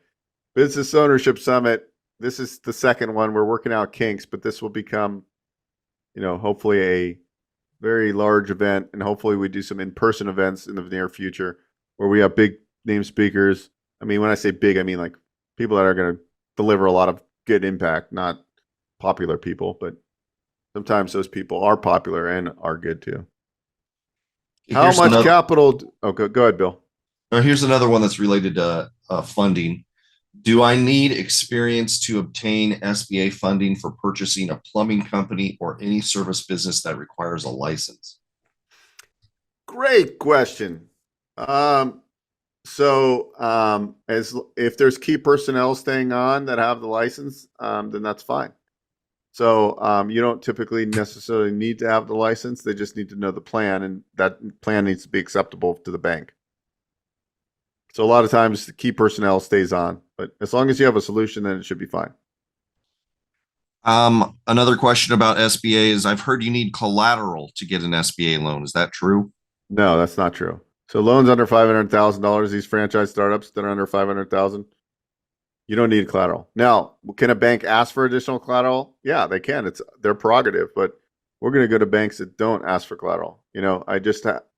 I actually just had a deal that I was getting the guy a very good rate, but they asked for collateral because it's a more conservative bank, and we decided to take him somewhere else because of that. And so most of the banks I work with won't do that, but we're trying to get them a really good rate, and this bank is just a little bit more restrictive on what they will do. So sometimes we have to maneuver that, but typically, no, under 500,000, you don't need additional collateral. Over $500,000, yes, if there's a collateral shortfall. One last one before we go to the last audience question. I invest in real estate and haven't really considered owning a business. What are the pros and cons of owning a business compared to real estate? Now, I know you've covered this extensively here, but if you could just summarize it in a couple sentences. Okay, I'll speak from my perspective. I think this will help you. I had a bunch of rentals in the Midwest thinking, oh, I'm going to make all this cash flow. I did all my projections, right? Like at the end of the day, did I make the cash flow I thought I was going to? No. Overall, were they a good investment? Yes. What changed in this thesis? And why did I invest in the Midwest? Well, I could leverage my capital, and it was a lot cheaper price points, and the rent to price point ratio was good. But at the end of the day, it wasn't the best investment.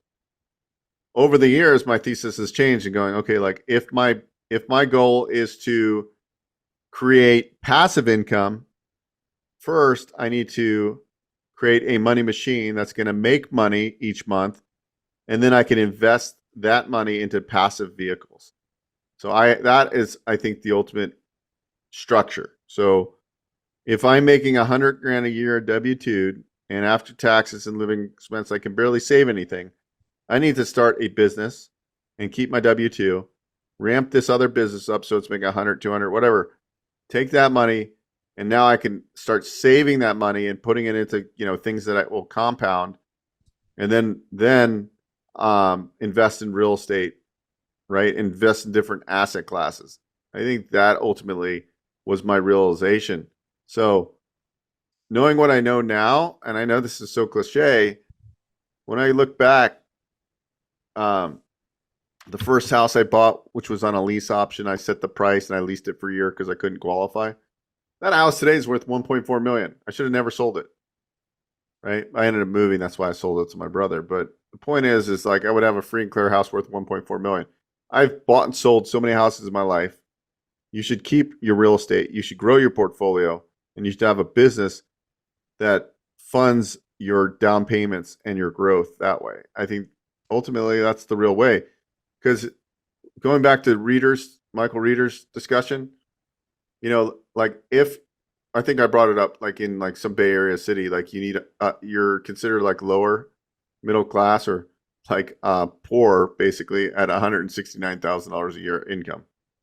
Something is definitely wrong with that system. And so if you're paying tax at $169,000 and you're 30-ish, 35, 40, whatever percentage is going to pay taxes, and then you're paying a high home payment and now you're left with nothing, each month because you got 2 or 3 or 4 kids or 5 kids, right? Like you're broke.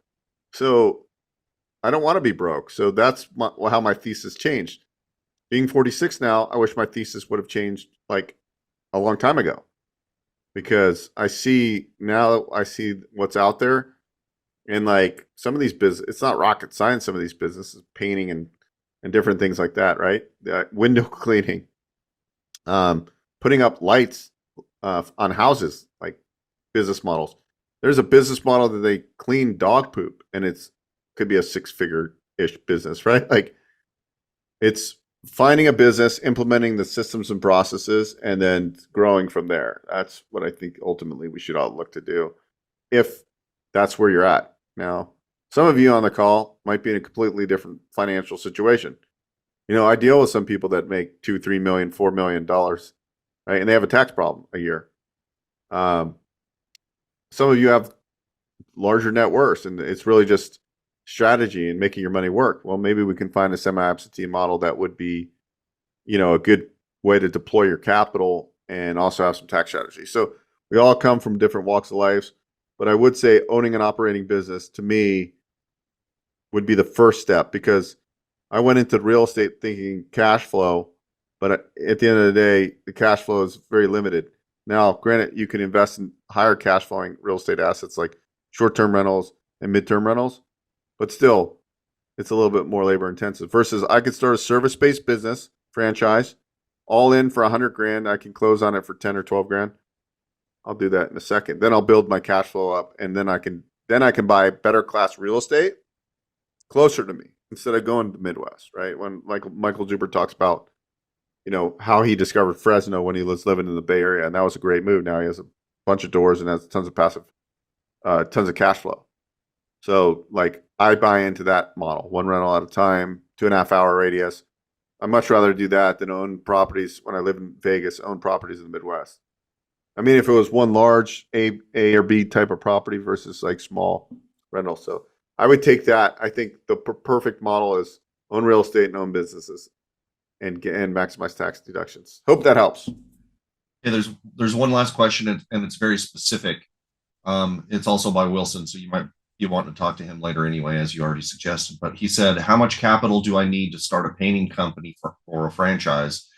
Businesses for sale on Biz Buy Sell are overpriced or don't report all their income, making it almost impossible to verify their income and expenses. So, yeah. So, okay. So assuming you have good to great credit, assuming that you have some outside income that support your outside debts, and you buy a franchise, like, let's just say your all-in costs are 100 grand, then you need, depending if we can take you to the bank that I want to, we would need 10 or 11 grand to close. 10% of the total cost, a little bit more than 10% of the total cost. Now, I would like to see some reserves and things like that, but yeah, I mean, that's what I'm saying. Like, for a relatively small amount of money, you could get a systems processes, build in working capital, and be off and running for 12 grand. So that's why sometimes for people that don't have a lot of liquidity and capital, you can get into a lower priced business. Now that's going to be more of an owner operator driven business model, right? Like you heard on 1 hour, you heard Michael talking about the recommended budget for 1 hour for an owner operator is 150 grand. And if you're doing a semi-absentee, you're budgeting essentially 85 grand more, 80 grand more to hire a general manager to be the face of the business. So then it'd be a 230 investment, right? Investment range. You're going to learn about all this and more, but don't go in blinded. That's why we give you, like, our service, my team's service to you for any of this franchise consulting is free. We get paid a marketing fee from the franchise companies if we successfully put you into a franchise. So I don't charge you anything to do this. Now, if I just do your loan and it's a small ticket loan, we do charge a packaging fee for the loan part. But that's like rare. Most of the lending I do for SBA, I get paid a referral fee. I don't charge anything. So a lot of these bigger deals, I don't need to charge anything. So all of our services are really value add for you. I mean, we came up with a thesis that our thesis is that our mission statement is that we want to help 10,000 aspiring entrepreneurs become successful business owners over the next 10 years. And really, actually, I want that number to be more like 100,000. Now, it might not be me per se talking one-on-one, but in general, because a lot of people just don't know these things, like what Michael Reed was talking about. It's like, guys, this is what the real education is. You know, we go to school and we open up English class and all this stuff, which is great. We need to have a certain level of grammar and stuff. Well, now with ChatGPT, I actually don't need that because it does it for me. But the point being is there's a lot of this knowledge out there. We started Business Ownership Summit with the goal of helping 10,000 aspiring entrepreneurs become successful business owners, or at least enhancing their education where they can make better financial choices. And I'm not a CPA or attorney or anything like that. Go consult with somebody that is.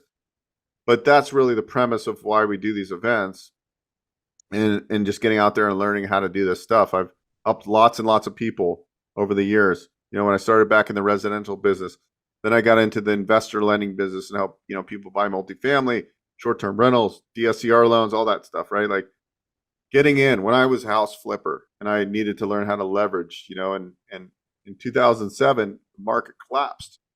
I was in my 20s. My credit went to like 550. I had a bunch of foreclosures. I didn't understand investing, right? And so I had to really understand. That's why I want to bring it to people. Like, look, don't, like if you're doing a flip right now, a house flip, don't go charge up your credit cards in your personal name. Your scores are going to go from 720 down to 550. Then you can't borrow money, and then you get stuck, and then you have to sell, and then you get some credit losses. Set your infrastructure up. Now I have I don't know what the exact number is, somewhere around $250,000, $300,000 of available credit in not in my name, right? It's in my business's name. It doesn't show my personal credit. So, you got to start with baby steps. I know there's people with a lot more credit than that too. I mean, I have one credit card that doesn't have a limit, so I don't know what I haven't tested it yet, but the point is we have to set up this infrastructure, and that's really the premise of this event. And I think I answered all the questions. I think you guys are all sick of me talking.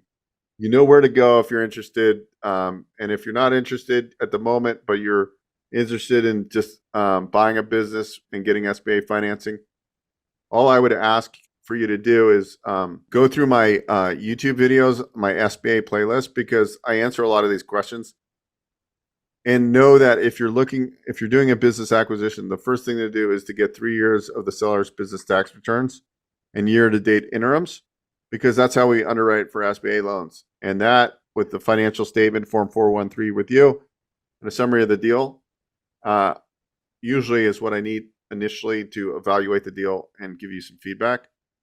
But like if you want to play hypotheticals, just don't go to bookwithbeau.com to book a call, because quite honestly, it's not going to progress the deal. And a lot of people do that. And I need to be able to service more people. And I can only do that if I have people that have a deal right? So we are going to open up. The reason I was saying that, we are going to open up, if you go to businessownershipacademy.com, businessownershipacademy.com, we set up a free community. It's kind of like a better Facebook group. It's a community page. It's free. And we're going to put all of our resources there, and we're also going to do office hours eventually where people can ask general questions, and that's where I want people, if they have general questions, to go there, not to go to Book with Beau, because, like I said, there's only one of me, and like we have to work with people that have deals and need help right now, because obviously that's a little bit more important today. So office hours will be for you, and you can get all your questions answered. So you'll go to businessownershipacademy.com for that. Once again, you have the link if you're interested in doing the intake and progressing too. Actually, you'll be able to go to businessownershipsummit.com, and we'll have this video rendered in there in the next few days. And then, as always, thank you guys so much for not all of you stayed with us the whole time, but some of you did. I hope you got a lot of value out of it. And we'll just keep going with these conferences. So thank you so much.